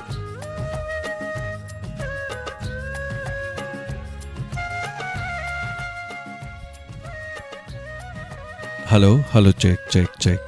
ꯍꯜꯂꯣ ꯍꯜꯂꯣ ꯍꯜꯂꯣ ꯑꯁꯤꯅ ꯇꯥꯕꯗꯗꯤ ꯑꯃꯨꯛ ꯁꯤꯅ ꯑꯃꯨꯛ ꯈꯤꯇꯪ ꯂꯨꯃꯝꯒꯅꯦꯕ ꯃꯁꯤ ꯇꯥꯕꯤꯕ ꯀꯥꯟꯗ hello check check check hello hello hello check check check hello ꯑꯗꯨꯅ ꯉꯁꯥꯏꯒꯤ ꯃꯥꯏꯛꯇꯨꯒ ꯁꯤꯒ ꯇꯥꯕ ꯃꯇꯝꯗ ꯁꯤꯅ ꯈꯤꯇꯪ ꯑꯃꯨꯛ ꯂꯨꯝꯕ ꯍꯦꯜꯂꯝꯒꯅꯦꯕ ꯊꯥꯒꯠꯆꯔꯤ ꯍꯟꯅ ꯍꯟꯅ ꯊꯧꯔꯝ ꯁꯔꯨꯛ ꯌꯥꯕꯤꯔꯛꯄꯁꯤꯡ ꯃꯌꯥꯝ ꯄꯨꯝꯅꯃꯛ ꯂꯥꯁ ꯀꯣꯂꯔ ꯍꯥꯏꯕ ꯇꯥꯔꯦ ꯉꯁꯤꯒꯤ ꯊꯧꯔꯝꯁꯤꯒꯤ ꯀꯣꯜ ꯑꯃꯈꯛꯇꯪ ꯂꯧꯈꯠꯆꯔꯒ ꯊꯧꯔꯝ ꯂꯣꯏꯁꯤꯟꯖꯕꯒꯤ ꯇꯥꯟꯖꯥꯗꯨ ꯂꯧꯖꯒꯦ ꯑꯗꯨꯒ ꯏꯅꯥꯎ ꯁꯦꯔꯥꯝ ꯁꯨꯔꯦꯁ ꯊꯥꯒꯠꯆꯔꯤ ꯏꯅꯥꯎ ꯁꯦꯔꯥꯝ ꯁꯨꯔꯦꯁꯅ ꯂꯨꯄꯥ 500 ꯄꯤꯕꯤꯔꯛꯄ ꯍꯥꯏꯕ ꯇꯥꯔꯦ ꯑꯋꯥ ꯑꯅꯥꯒꯤ ꯃꯌꯥꯝ ꯑꯩꯈꯣꯏ ꯇꯧꯒꯗꯕ ꯑꯗꯨꯝ ꯂꯩꯕꯅꯤꯅ ꯍꯥꯏꯕ ꯇꯥꯔꯦ ꯑꯗꯨꯅ ꯊꯦꯡꯛ ꯌꯨ ꯊꯥꯒꯠꯆꯔꯤ ꯄꯨꯡ 3 ꯇꯥꯔꯛꯄ ꯃꯇꯝꯗ ꯉꯁꯤꯒꯤ ꯇꯦꯂꯦꯟꯠ ꯍꯟꯠ ꯄ꯭ꯔꯣꯒ꯭ꯔꯥꯝ ꯁꯔꯨꯛ ꯌꯥꯕꯤꯌꯨ ꯁꯣꯏꯗꯅꯃꯛꯀꯤ ꯃꯌꯥꯝ ꯉꯥꯏꯍꯥꯛꯇꯪ ꯌꯨꯝꯗ ꯂꯩꯕ ꯁꯨꯝ ꯑꯋꯥꯕ ꯀꯥꯎꯊꯣꯛꯅꯗꯅ ꯍꯥꯏꯇꯥꯔꯦ ꯊꯦꯡꯛ ꯌꯨ ꯁꯣ ꯃꯆ ꯁꯣ ꯉꯁꯥꯏꯒꯤ ꯈꯣꯟꯖꯦꯜꯗꯨꯒ ꯁꯤꯒꯤ ꯈꯣꯟꯖꯦꯜꯁꯤꯒꯤ ꯑꯅꯤ ꯈꯦꯠꯅꯕ ꯁꯣꯏꯗꯅ ꯂꯩꯔꯝꯒꯅꯤꯅ ꯈꯜꯂꯤ ꯑꯗꯣ ꯉꯁꯥꯏꯒꯤꯗꯨꯅ ꯀꯣꯟꯗꯦꯟꯁꯔꯅꯤ ꯁꯤꯅ ꯗꯥꯏꯅꯥꯃꯤꯛꯅꯤ ꯑꯗꯨꯅ ꯗꯥꯏꯅꯥꯃꯤꯛꯁꯤꯅ ꯁꯨꯃꯥꯏꯅ ꯃꯥꯏꯛ ꯄꯥꯏꯔꯒ ꯅꯠꯇ꯭ꯔꯒ ꯁ꯭ꯇꯦꯟ ꯑꯃ ꯄꯥꯜꯂꯒ ꯁꯤ ꯇꯧꯕꯗꯣ ꯁꯨꯝ ꯅꯨꯡꯉꯥꯏꯇꯕꯗꯒꯤ ꯃꯌꯥꯝꯅ ꯁꯤ ꯂꯧꯊꯣꯛꯑꯒ ꯁꯤꯗꯩꯗ ꯆꯞꯄꯒ ꯇꯧꯕꯁꯤꯅ ꯅꯨꯡꯉꯥꯏꯌꯦꯅ ꯁꯨꯝ ꯍꯥꯏꯔꯛꯄꯗꯣ ꯑꯗꯨꯃꯥꯏꯅ ꯁꯨꯝ ꯇꯧꯈꯤꯕꯅꯦ ꯍꯥꯏꯇꯥꯔꯦ ꯑꯩꯈꯣꯏꯒꯤꯁꯦ ꯑꯦꯅꯤꯋꯦ ꯑꯅꯤꯁꯤ ꯈꯦꯠꯅꯕ ꯁꯣꯏꯗꯅ ꯂꯩꯔꯝꯒꯅꯤꯅ ꯈꯜꯂꯦꯕ ꯑꯗꯣ ꯁꯤ ꯅꯠꯇꯕ ꯑꯃꯁꯦ ꯑꯃꯨꯛ ꯍꯥꯏꯖꯔꯛꯀꯦꯕ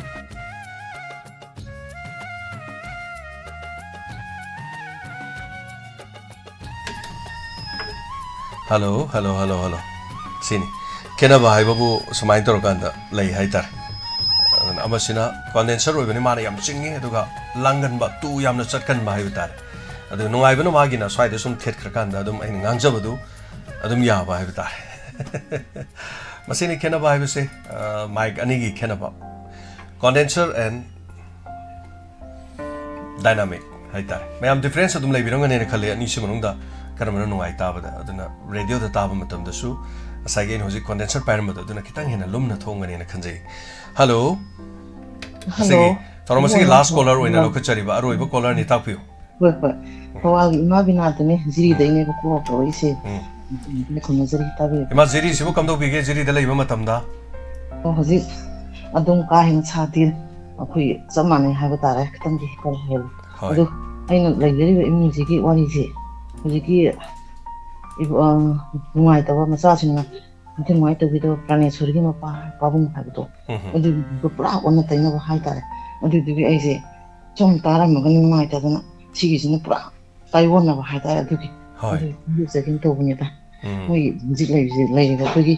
ꯇꯥꯗ ꯍꯥꯏꯒꯗ꯭ꯔꯥ ꯑꯩꯈꯣꯏꯒꯤ ꯃꯁꯥꯁꯦ ꯅꯥꯔꯤꯕꯀꯣ ꯅꯥꯕ ꯃꯁꯥꯁꯦ ꯑꯗꯨꯝ ꯁꯦꯕꯥꯁꯦ ꯃꯥꯏ ꯅꯨꯄꯤ ꯃꯆꯥꯁꯤꯡ ꯑꯗꯨꯝ ꯐꯖꯅ ꯍꯣꯠꯅꯈ꯭ꯔꯕ ꯑꯗꯨꯒ ꯌꯥꯝ ꯐꯖꯅ ꯃꯁꯥꯁꯦ ꯍꯧꯖꯤꯛ ꯃꯥꯅ ꯍꯥꯏꯅꯤ ꯌꯥꯎꯔꯛꯄꯗꯣ ꯁꯌꯦꯡꯁꯦ ꯍꯥꯏꯒꯠꯄ ꯌꯥꯗꯦꯅꯦ ꯆꯥꯕ ꯌꯥꯗꯦꯅꯦ ꯈꯣꯡꯁꯤꯁꯨ ꯌꯥꯎꯍꯟꯕ ꯌꯥꯗꯦꯅꯦ ꯑꯩꯁꯤꯕꯨ ꯀꯃꯥꯏꯅ ꯇꯧꯔꯤꯅꯣ ꯈꯪꯗꯦꯅꯦ ꯆꯥꯛ ꯆꯥꯃꯤꯟꯅꯕꯗꯁꯨ ꯍꯧꯖꯤꯛ ꯑꯩꯁꯤꯕꯨ ꯆꯥꯛꯇꯤ ꯈꯤꯇꯪꯗꯤ ꯆꯥꯅꯤꯡꯉꯦ ꯑꯗꯨꯕꯨ ꯂꯩꯁꯤꯅ ꯆꯥꯕꯁꯤ ꯌꯥꯗꯦꯅꯦ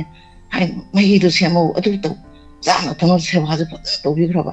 ꯑꯗꯒꯤ ꯃꯆꯥꯁꯤꯡꯁꯤꯅꯁꯨ ꯆꯥꯃꯤꯟꯅꯕꯗꯅꯦ ꯏꯆꯥꯅꯨꯄꯥ ꯑꯍꯟꯁꯤꯅ ꯐꯥꯒꯤ ꯇꯧꯗꯅ ꯕꯕꯥ ꯑꯩꯈꯣꯏꯁꯨ ꯁ꯭ꯋꯥꯏꯗ ꯆꯤꯡꯕꯥꯟꯗ ꯅꯥꯏ ꯁ꯭ꯋꯥꯏꯗ ꯅꯥꯏ ꯑꯩꯈꯣꯏꯁꯨ ꯅꯥꯔꯤ ꯉꯥꯛꯇꯅꯤ ꯆꯥꯁꯜꯂꯨ ꯊꯦꯝꯗꯅ ꯑꯗꯩ ꯕꯕꯥꯒꯤ ꯑꯗꯨ ꯁꯦꯝꯖꯜꯂꯨ ꯑꯗꯨ ꯍꯥꯞꯄꯨ ꯁꯦꯕꯥꯁꯦ ꯑꯣꯟꯊꯣꯛ ꯐꯖꯅ ꯇꯧꯈ꯭ꯔꯕ ꯃꯁꯤꯗ ꯉꯁꯥꯏ ꯍꯧꯖꯤꯛꯀꯤꯗꯨꯒ ꯄꯨꯔꯥ ꯇꯥꯏꯑꯣꯟꯅꯕꯁꯤꯗ ꯑꯗꯨꯗ ꯅꯨꯡꯉꯥꯏ ꯁꯣꯝꯒꯤꯁꯤꯅ ꯅꯨꯡꯉꯥꯏꯕ ꯐꯣꯡꯗꯣꯛꯆꯕ ꯑꯃꯗꯨꯒꯤꯅ ꯅꯨꯡꯉꯥꯏꯇꯕ ꯐꯣꯡꯗꯣꯛꯆꯕꯅꯤ ꯃꯆꯥ ꯃꯁꯨꯅ ꯀꯤꯔꯤ ꯏꯟꯅꯔꯒ ꯁꯣꯝꯅ ꯅꯨꯡꯉꯥꯏꯕꯒꯤ ꯋꯥꯐꯝ ꯂꯩꯕ ꯁꯣꯝꯗꯅ ꯇꯧꯕꯗꯣ ꯍꯥꯏꯇꯥꯔꯦꯀꯣ ꯃꯆꯥꯁꯤꯁꯨ ꯃꯥꯒꯤ ꯃꯆꯥꯅꯨꯄꯥ ꯃꯔꯤ ꯃꯉꯥꯅꯦꯕ ꯑꯩꯈꯣꯏ ꯏꯇꯩꯒꯤ ꯃꯆꯥꯅꯨꯄꯤꯁꯤꯅ ꯃꯆꯥꯅꯨꯄꯥ 3 ꯁꯨꯕꯗ ꯂꯩꯕꯅꯦꯕ ꯃꯆꯥꯁꯤꯡꯁꯦ ꯑꯃꯅ ꯖꯤꯔꯤ ꯀꯣꯂꯦꯖꯀꯤ ꯚꯥꯏꯁ ꯄ꯭ꯔꯤꯟꯁꯤꯄꯥꯜ ꯑꯣꯏꯕ ꯃꯥꯜꯂꯦ ꯑꯍꯟꯁꯦ ꯑꯩꯈꯣꯏ ꯏꯆꯥꯅꯨꯄꯤꯁꯤꯁꯨ ꯖꯤꯔꯤ ꯀꯣꯂꯦꯖꯁꯤꯗ ꯌꯥꯎꯔꯤꯑꯕ ꯀꯩꯅꯣ ꯂꯧꯈꯠꯄꯗ ꯌꯥꯎꯈꯤꯕꯗꯒꯤ ꯑꯗꯨꯝ ꯌꯥꯎꯕꯅꯦ ꯃꯨꯁꯂꯤꯝ ꯑꯗꯨꯒ ꯃꯣꯏ ꯏꯃꯨꯡꯁꯦ ꯑꯁꯨꯛꯀꯤ ꯃꯇꯤꯛ ꯃꯄꯥꯗꯨꯅ ꯆꯥꯛ ꯆꯥꯃꯤꯟꯅꯕ ꯃꯇꯝꯗ ꯌꯨꯝꯗꯤ ꯇꯣꯉꯥꯟ ꯂꯣꯏ ꯆꯥꯎꯅ ꯁꯥꯏꯌꯦꯕ ꯑꯗꯨꯒꯅꯦ ꯇꯣꯉꯥꯟꯅ ꯂꯩꯔꯒꯁꯨ ꯆꯥꯕ ꯃꯇꯝꯗ ꯄꯨꯂꯞ ꯊꯣꯡꯉ ꯆꯥꯏꯌꯦꯕ ꯃꯣꯏꯒꯤ ꯃꯧ ꯑꯍꯟꯁꯤꯡ ꯈꯨꯐꯁꯤꯗ ꯂꯣꯏꯔꯦ ꯆꯥꯃꯤꯟꯅꯕ ꯃꯄꯥꯁꯤ ꯀꯧꯁꯜꯂ ꯂꯣꯏ ꯆꯥꯃꯤꯟꯅꯅꯦꯕ ꯃꯄꯥꯁꯤ ꯍꯧꯖꯤꯛꯀꯤ ꯌꯨꯝ ꯁꯪꯒꯥꯕꯁꯦ ꯍꯌꯦꯡ ꯀꯥꯅꯦꯅ ꯉꯥꯏꯔꯤꯅꯦꯕ ꯑꯗꯨꯗꯨꯒꯤ ꯃꯆꯥꯁꯤꯡꯁꯤꯗ ꯀꯔꯤ ꯋꯥꯠꯂꯤ ꯀꯩꯗꯧꯔꯤ ꯃꯆꯥꯁꯤꯡꯁꯤꯗ ꯂꯣꯏꯅ ꯑꯗꯨ ꯇꯧꯁꯜꯂꯨꯅꯦ ꯑꯗꯥ ꯇꯧꯁꯜꯂꯨꯅ ꯁꯣꯏꯈꯤꯅꯦꯅ ꯉꯥꯛ ꯁꯦꯜꯂꯤꯕ ꯃꯌꯥꯝ ꯃꯆꯥꯁꯤꯡꯁꯤꯅꯁꯨ ꯃꯄꯥꯗꯨꯁꯨ ꯇꯧꯔꯤꯕ ꯃꯑꯣꯡ ꯑꯣꯟꯊꯣꯛꯅ ꯐꯖꯕ ꯅꯤꯇꯤ ꯑꯃ ꯆꯠꯈ꯭ꯔꯦ ꯊꯥꯒꯠꯆꯔꯤ ꯏꯃꯥ ꯌꯥꯝ ꯅꯨꯡꯉꯥꯏꯕ ꯏꯃꯨꯡꯒꯤ ꯃꯄꯥꯎ ꯍꯥꯏꯇꯥꯔꯦ ꯑꯗꯣ ꯏꯃꯥ ꯍꯧꯖꯤꯛꯁꯦ ꯖꯤꯔꯤꯗ ꯌꯣꯡꯆꯥꯛꯇꯤ ꯃꯔꯥꯡ ꯀꯥꯏꯅ ꯊꯣꯛꯄꯅꯤ ꯖꯤꯔꯤ ꯊꯣꯡꯈꯣꯡ ꯍꯥꯏꯗꯕꯝꯒꯤꯗꯣ ꯌꯣꯡꯆꯥꯛ ꯃꯌꯥꯝ ꯌꯣꯟꯕꯗꯨ ꯌꯣꯟꯕ꯭ꯔꯣ ꯏꯃꯥ ꯉꯔꯥꯡ ꯌꯣꯟꯗꯤ ꯌꯣꯜꯂꯣꯏ ꯉꯔꯥꯡ ꯕꯖꯥꯔꯗ ꯍꯥꯏꯐꯦꯠ ꯊꯣꯛꯏꯕ ꯑꯩꯅ ꯈꯥꯡ ꯖꯤꯔꯤꯗꯤ ꯈꯥꯡꯒꯨꯝꯕ ꯑꯗꯨ ꯇꯧꯋꯦꯅ ꯑꯗ ꯁꯟꯗꯦ ꯅꯣꯡꯃꯥꯏꯖꯤꯡꯅꯤꯅ ꯃꯣꯏ ꯀꯩꯊꯦꯜꯁꯦ ꯅꯤꯡꯊꯧꯀꯥꯕꯒ ꯏꯔꯥꯏꯒ ꯇꯥꯏ ꯍꯥꯏꯗꯅ ꯃꯤ ꯀ꯭ꯔꯤꯛ ꯏꯪꯅ ꯀꯥꯔꯝꯗꯦꯕ ꯏꯆꯥꯅꯨꯄꯤꯒꯤ ꯁꯪꯒꯥꯕꯒꯤ ꯄꯣꯠ ꯆꯩ ꯂꯩꯕꯗꯨꯁꯨ ꯆꯠꯄꯁꯦ ꯗꯨꯀꯥꯟ ꯑꯃꯗꯤ ꯄꯨꯂꯞ ꯂꯧꯔꯒ ꯍꯧꯖꯤꯛꯀꯤ ꯌꯣꯡꯆꯥꯛꯇꯤ ꯊꯣꯛꯍꯧꯋꯦ ꯑꯗꯨꯕꯨ ꯑꯗꯨꯃꯥꯏꯅ ꯇꯧꯗꯅ ꯑꯩꯈꯣꯏꯅ ꯆꯠꯂꯝꯗꯥꯏꯗ ꯊꯣꯡ ꯃꯈꯥꯗ ꯀꯩꯊꯦꯜ ꯑꯃ ꯂꯩꯕꯅꯦ ꯏꯃꯥ ꯍꯣꯏ ꯂꯩꯌꯦ ꯌꯥꯝ ꯊꯣꯛꯑꯦ ꯅꯨꯄꯥ ꯉꯥꯛꯇꯅ ꯐꯝꯕꯗꯣ ꯑꯗꯨꯃꯥꯏꯅ ꯇꯧꯋꯦ ꯑꯗ ꯊꯨꯝꯌꯥꯛꯄꯤ ꯑꯩꯈꯣꯏ ꯉꯥꯇꯣꯟ ꯀꯔꯤ ꯀꯔꯥ ꯃꯣꯏ ꯑꯗꯨꯒꯤ ꯏꯟꯁꯥꯡ ꯅꯥꯄꯤ ꯃꯔꯛꯇꯣ ꯐꯥꯎꯔꯒ ꯆꯠꯄꯗ ꯀꯩꯊꯦꯜꯗꯒꯤ ꯄꯤꯛꯇꯛ ꯇꯧꯔꯒꯀꯣ ꯂꯣꯏ ꯐꯪꯕꯗꯣ ꯑꯗꯨ ꯂꯣꯏ ꯄꯩꯉꯩ ꯌꯣꯜꯍꯧꯋꯦ ꯑꯥꯎ ꯆꯠꯄꯨ ꯑꯗꯨꯗꯒꯤ ꯆꯠꯅꯤꯡꯉꯦꯗ ꯏꯃꯥ ꯅꯤꯡꯊꯧꯀꯥꯕꯒ ꯏꯔꯥꯏꯒ ꯇꯥꯏꯌꯦꯅ ꯃꯤꯗꯤ ꯌꯥꯝ ꯂꯩꯔꯝꯗꯦꯕ ꯍꯣꯏ ꯍꯣꯏ ꯏꯃꯥ ꯅꯤꯡꯊꯧꯀꯥꯕꯒ ꯏꯔꯥꯏꯒꯁꯦ ꯃꯤꯗꯨꯗꯤ ꯌꯣꯝꯃꯦ ꯍꯥꯏꯕ ꯇꯧꯋꯦ ꯑꯗꯣ ꯑꯩꯈꯣꯏꯅ ꯌꯣꯡꯆꯥꯛꯁꯤꯗꯤ ꯀꯣꯟꯅ ꯆꯠꯂꯝꯗꯥꯏ ꯂꯩꯁꯦꯅ ꯂꯩꯔꯛꯇꯕ ꯑꯗꯨꯒ ꯈꯥꯡꯗꯨꯗꯤ ꯂꯧꯁꯜꯂꯛꯄ ꯈꯥꯡ ꯂꯧꯕꯗꯨꯅ ꯑꯃꯨꯛ ꯑꯦꯔꯣꯄ꯭ꯂꯦꯟꯗ ꯄꯨꯕ ꯌꯥꯗꯦ ꯑꯃꯨꯛ ꯍꯥꯏꯔꯦꯕ ꯍꯥꯏꯕꯗꯨꯗꯒꯤ ꯈꯥꯡ 3ꯗꯤ ꯂꯧꯁꯜꯂꯨꯔꯕ ꯑꯗꯣ ꯈꯪꯕꯗꯒꯤ ꯍꯧꯖꯤꯛꯀꯤ ꯑꯩꯈꯣꯏꯒꯤ ꯏꯌꯥꯅꯨꯄꯥꯒꯤ ꯌꯨꯝ ꯂꯣꯏꯁꯜꯂꯤꯁꯦ ꯁꯤꯁꯦ ꯉꯔꯥꯡ ꯁꯨꯏꯕ ꯃꯣꯏꯁꯦ ꯁꯤ ꯀꯥꯗꯧꯔꯝꯃꯤ ꯂꯣꯏꯁꯟꯕ ꯌꯥꯗꯗꯅ ꯑꯗꯨꯏꯗꯨꯒꯤ ꯃꯣꯏꯒꯤ ꯃꯤꯁꯇ꯭ꯔꯤꯁꯤꯡꯁꯦ ꯃꯌꯥꯡꯂꯣꯝꯗꯒꯤ ꯃꯤꯁꯇ꯭ꯔꯤ ꯑꯣꯏꯕ ꯑꯗꯨ ꯃꯌꯥꯡꯗꯤ ꯃꯌꯥꯡ ꯑꯣꯏꯕ ꯑꯩꯈꯣꯏ ꯏꯝꯐꯥꯜ ꯂꯣꯝꯗꯒꯤ ꯃꯤꯁꯇ꯭ꯔꯤ ꯑꯣꯏꯕ ꯑꯗꯨꯃꯥꯏꯅ ꯇꯧꯗꯅ ꯃꯣꯏꯅ ꯏꯝꯐꯥꯜ ꯊꯣꯛꯀꯗꯕꯗꯨꯗ ꯉꯁꯥꯏ ꯑꯌꯨꯛꯁꯦ ꯃꯣꯏꯁꯦ ꯊꯤꯟꯗꯣꯛꯄꯤꯔꯨꯔꯦ ꯃꯣꯏꯒꯤ ꯃꯐꯝꯗꯨ ꯇꯥꯅ ꯑꯗꯨ ꯈꯥꯡꯒ ꯁꯦꯡꯒꯥ ꯑꯃꯒ ꯂꯧꯔꯦꯕ ꯑꯗꯨꯗꯨꯅ ꯃꯣꯏꯗꯤ ꯌꯣꯝꯃꯒ ꯄꯤꯈ꯭ꯔꯦꯕ ꯏꯝꯐꯥꯜꯗ ꯑꯩꯈꯣꯏꯒꯤ ꯏꯃꯧ ꯅꯨꯄꯤꯒꯤ ꯃꯌꯥ ꯅꯨꯄꯥ ꯑꯃ ꯂꯩ ꯑꯗꯨ ꯃꯥꯅ ꯊꯥꯔꯛꯄꯅꯦꯕ ꯃꯤꯁꯇ꯭ꯔꯤꯁꯤꯡꯁꯦ ꯑꯗꯨꯅ ꯅꯪꯒꯤ ꯑꯣꯏꯅ ꯁꯤꯟꯅꯕꯤꯔꯝꯃꯣ ꯍꯥꯏꯗꯅ ꯈꯥꯡꯗꯣ ꯊꯥꯈ꯭ꯔꯦ ꯏꯁꯥꯗꯤ ꯂꯩꯍꯧꯔꯤꯕ ꯍꯧꯖꯤꯛꯁꯤꯅ ꯑꯩꯈꯣꯏꯁꯦ ꯑꯦꯔꯣꯄ꯭ꯂꯦꯟ ꯇꯤꯀꯦꯠꯁꯦ ꯂꯣꯏ ꯐꯪꯗ꯭ꯔꯤꯕ ꯍꯜꯂꯛꯀꯗꯧꯔꯤꯁꯦ ꯑꯗꯨ ꯖꯤꯔꯤꯗ ꯂꯩꯅ ꯂꯣꯏ ꯇꯥꯏꯕ ꯏꯆꯥꯒꯤꯁꯦ ꯑꯩꯅ ꯉꯁꯥꯏꯗ ꯑꯩꯗꯤ ꯄꯣꯊꯥꯕꯗ ꯉꯁꯥꯏ ꯑꯌꯨꯛꯁꯨ ꯏꯟꯁꯄꯦꯛꯇꯔ ꯇꯥꯏ ꯇꯥꯔꯕꯅꯦꯕ ꯂꯣꯏ ꯇꯥꯏ ꯑꯗꯣ ꯃꯣꯏ ꯁ꯭ꯋꯥꯏꯁꯦ ꯏꯇꯥ ꯇꯥꯟꯅꯔꯝꯗꯦꯕ ꯇꯥꯕꯗꯤ ꯍꯥꯟꯅꯒꯤ ꯏꯆꯥꯅ ꯌꯥꯎꯔꯝꯕ ꯗꯥꯏꯃꯟ ꯔꯦꯗꯤꯑꯣꯗꯣ ꯑꯗꯨꯗꯤ ꯁꯤꯒꯤ ꯂꯩꯕ ꯑꯍꯟꯁꯦ ꯇꯥꯗꯁꯦ ꯌꯥꯝ ꯃꯁꯥꯁꯦ ꯅꯥꯔꯅꯤ ꯃꯥꯁꯦ ꯐꯣꯟ ꯑꯃ ꯇꯧꯔꯒ ꯀꯨꯟꯖꯕꯤ ꯍꯥꯏꯔꯤꯒꯤ ꯏꯁꯩ ꯈꯪꯗꯦ ꯗꯥꯏꯃꯟ ꯔꯦꯗꯤꯑꯣꯒꯤ ꯏꯁꯩꯁꯦ ꯂꯣꯏ ꯇꯥ ꯂꯩꯔꯝꯃꯦ ꯃꯥꯅ ꯍꯥꯏ ꯑꯩꯁꯨ ꯗꯥꯏꯃꯟ ꯇꯥꯏꯅꯦ ꯏꯕꯦꯝꯃꯥꯅ ꯍꯥꯏ ꯑꯩꯅ ꯇꯥꯗꯅ ꯇꯥꯔꯤꯕ ꯗꯥꯏꯃꯟꯗꯨꯗꯤ ꯍꯥꯟꯅꯒꯤ ꯗꯥꯏꯃꯟꯗꯨꯅꯦ ꯁꯤ ꯅꯠꯇꯕ ꯗꯥꯏꯃꯟꯗꯨꯗꯤ ꯇꯥꯁꯅꯨ ꯑꯗꯨꯁꯨ ꯇꯥꯁꯅꯨ ꯑꯩꯈꯣꯏꯒꯤꯗꯨꯁꯨ ꯇꯥꯑꯣꯅ ꯑꯅꯧꯕ ꯑꯃ ꯑꯦꯗꯚꯔꯇꯥꯏꯁ ꯇꯧꯁꯜꯂꯝꯃꯦꯕ ꯏꯃꯥꯅ ꯍꯥꯟꯅꯒꯤ ꯗꯥꯏꯃꯟꯗꯨꯅꯦ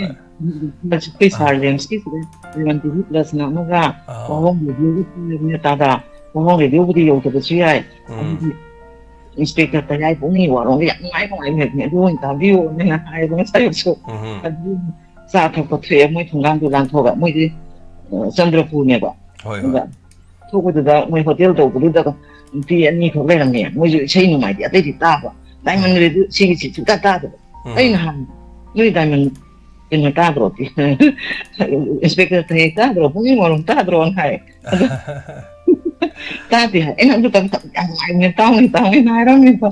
ꯊꯥꯒꯠꯆꯔꯤ ꯏꯃꯥ ꯇꯥꯗꯕꯁꯨ ꯃꯌꯥꯝ ꯂꯩꯕꯅꯤ ꯑꯩꯈꯣꯏ ꯁ꯭ꯋꯥꯏꯗꯁꯨ ꯇꯥꯗꯕ ꯃꯌꯥꯝ ꯂꯩ ꯑꯗꯨꯒꯤ ꯍꯣꯏ ꯍꯣꯏ ꯋꯥꯕꯨꯗꯤꯀꯣ ꯏꯃꯥ ꯀꯣ ꯊꯥꯒꯠꯆꯔꯤ ꯏꯃꯥ ꯌꯥꯝ ꯅꯨꯡꯉꯥꯏꯖꯔꯦ ꯏꯃꯥ ꯑꯐꯕ ꯌꯥꯏꯐꯕ ꯑꯣꯏꯕꯤꯔꯣ ꯅꯨꯡꯉꯥꯏꯅ ꯃꯐꯝꯗꯨꯗ ꯊꯧꯔꯝ ꯇꯧꯔꯒ nungaina la po ibiroi ma thank you so much adu ko inau Seram Suresu jiri de lebene ma su live to yobire thagachari inau na nupa chonga su pibire thank you so much thagachari ana yamba last award mani malagi sithi pakhungi mate amatang to bira mona tapire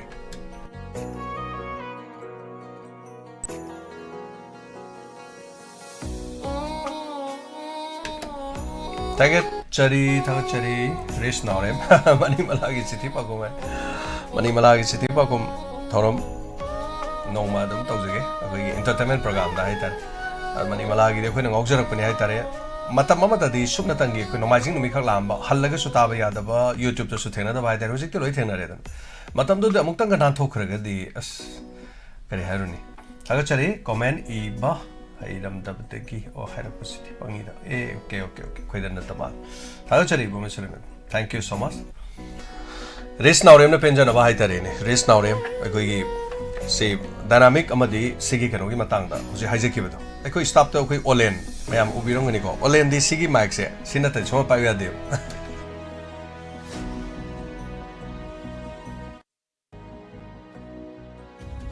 sina lumanina sina dum pai ba khara lum se da ma di thorong to ka da aina mic thangkala sum pai bu nuai te se nathaba ma si to wai ma sung ya de as ai di sar si dum to jagi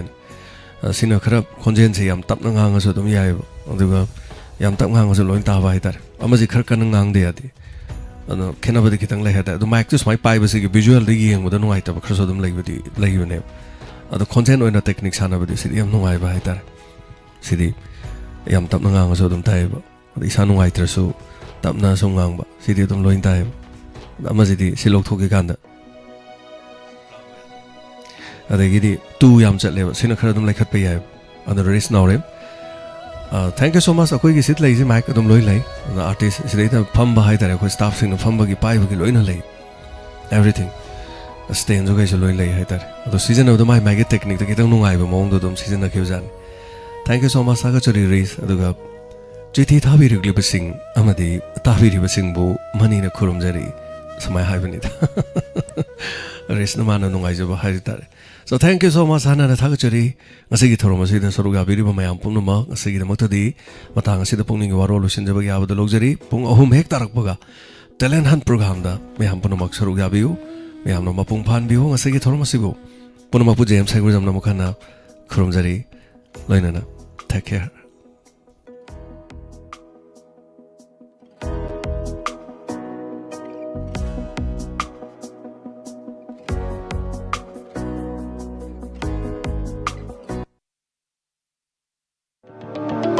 Nungairaba Paujel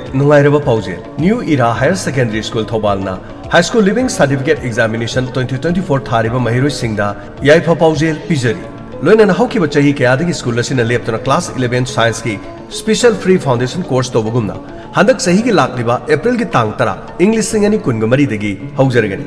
ningthina train torbo oza singna subject suna haibadi physics chemistry biology mathematics English amadi computer science na chingba ayukta subject ahum aduga nungthilda subject ahum nungtigi ayuk pung manga dagi haujagani arapa mafam dagi course asibu yawbiningba mahiroi singidama free boarding gi khudong saba su pijari school asina haubadagi lepa leitana kosem na loba higher secondary examination singda 4th 5th 12th 13th 14th 15th 17th loinana 18 amadi 20 rank puthokpa ngamjakri pre coaching class asibu interest lebiba mahiroi singa pijari ba mobile number 88370 40537 Loinana 7085247055 Amadi 9612 9159991 Hariba number sing asidagi akupa maro natraga school de lembiraklaga khangbiba yagani Paujen Jariba New Era Higher Secondary School Thowa Hangduk Chere Miyamgi Kudong Sana Nabagidama Fitness Beast Sangangai Uchekon near KFC first floor Mafam Aside Aerobic Jumba Amadi Yoga gi class Ayuk Amadi Numidang Wairamda Taujari Ayuk Kina Pung Manga Makai Loinana Numidang Wairam Gina Pung Mari Digi Taujari loinana nomaijing khuding gi chahi mari degi ne chahi taramanga fawgi manung da leiba angang singi K-pop, hip hop, freestyle dance amasu ayuk pung mapan degi na taramathoi nungthil gi pung ani degi na pung mari fawba haujaragani angang singa sida class to bugi pandam di angang singa sida confidence hengat hananaba amadi angang singa phone da nomaijing numita ka hena matam manghanba asina singba singa si thadok hanaba phona jabani mafam asida angang singbo mama mapa oiba singni yohon biduna angang singi loksing hengal hanba masa tinjang kaijang daba loinana mafam asida brain gi class ki khudong sab singsu thamjari akopa marol gi dama call to biu 7628893531 amuk hana 7628893531 ngasing asim maleng sinbiro fitness biz sanga gai uchekon near KFC first floor Admission open Kanchipur da laiba IPS Imphal Public Higher Secondary School ki academic session 2024 ki registration amasung admission hauzari mahairoi singi mama mapa oiba singna icha sembagi waviraganu adomgi angang singi damak yamna checksina mahai tambagi kanglon chumna chathariba mahai shangni School asigi oza singna national amadi international ki thakta education icon gi mingthon pituna ikai khumna biraba founder principal gi makhada school amadi boarding da mahai tambiriba school amani school asina amadi boarding asina angang singi damakta hotna riba kayabu khangbiraga national amadi international best boarding school haina sak khangbikre thabak jillaba parents kayagi macha sing chahi chukpa boarding asida free tuition free transportation amadi school gi fee su laudana sembiri school asigi boarding da masak nairaba guest teacher kayana foundation amadi revision course su chahi khudingi chathari mama mapa oiba singna macha sing lairik shonbagi waningai laitre maramdi adomgi angang singbu yamna ningthina amadi checksina school amadi boarding da khang hairaba oza kayana takpi tambiri school asi government na recognize tawraba bosem amadi kosem da affiliate tawraba arts and science ki oiba higher secondary school amani school asi da north east india da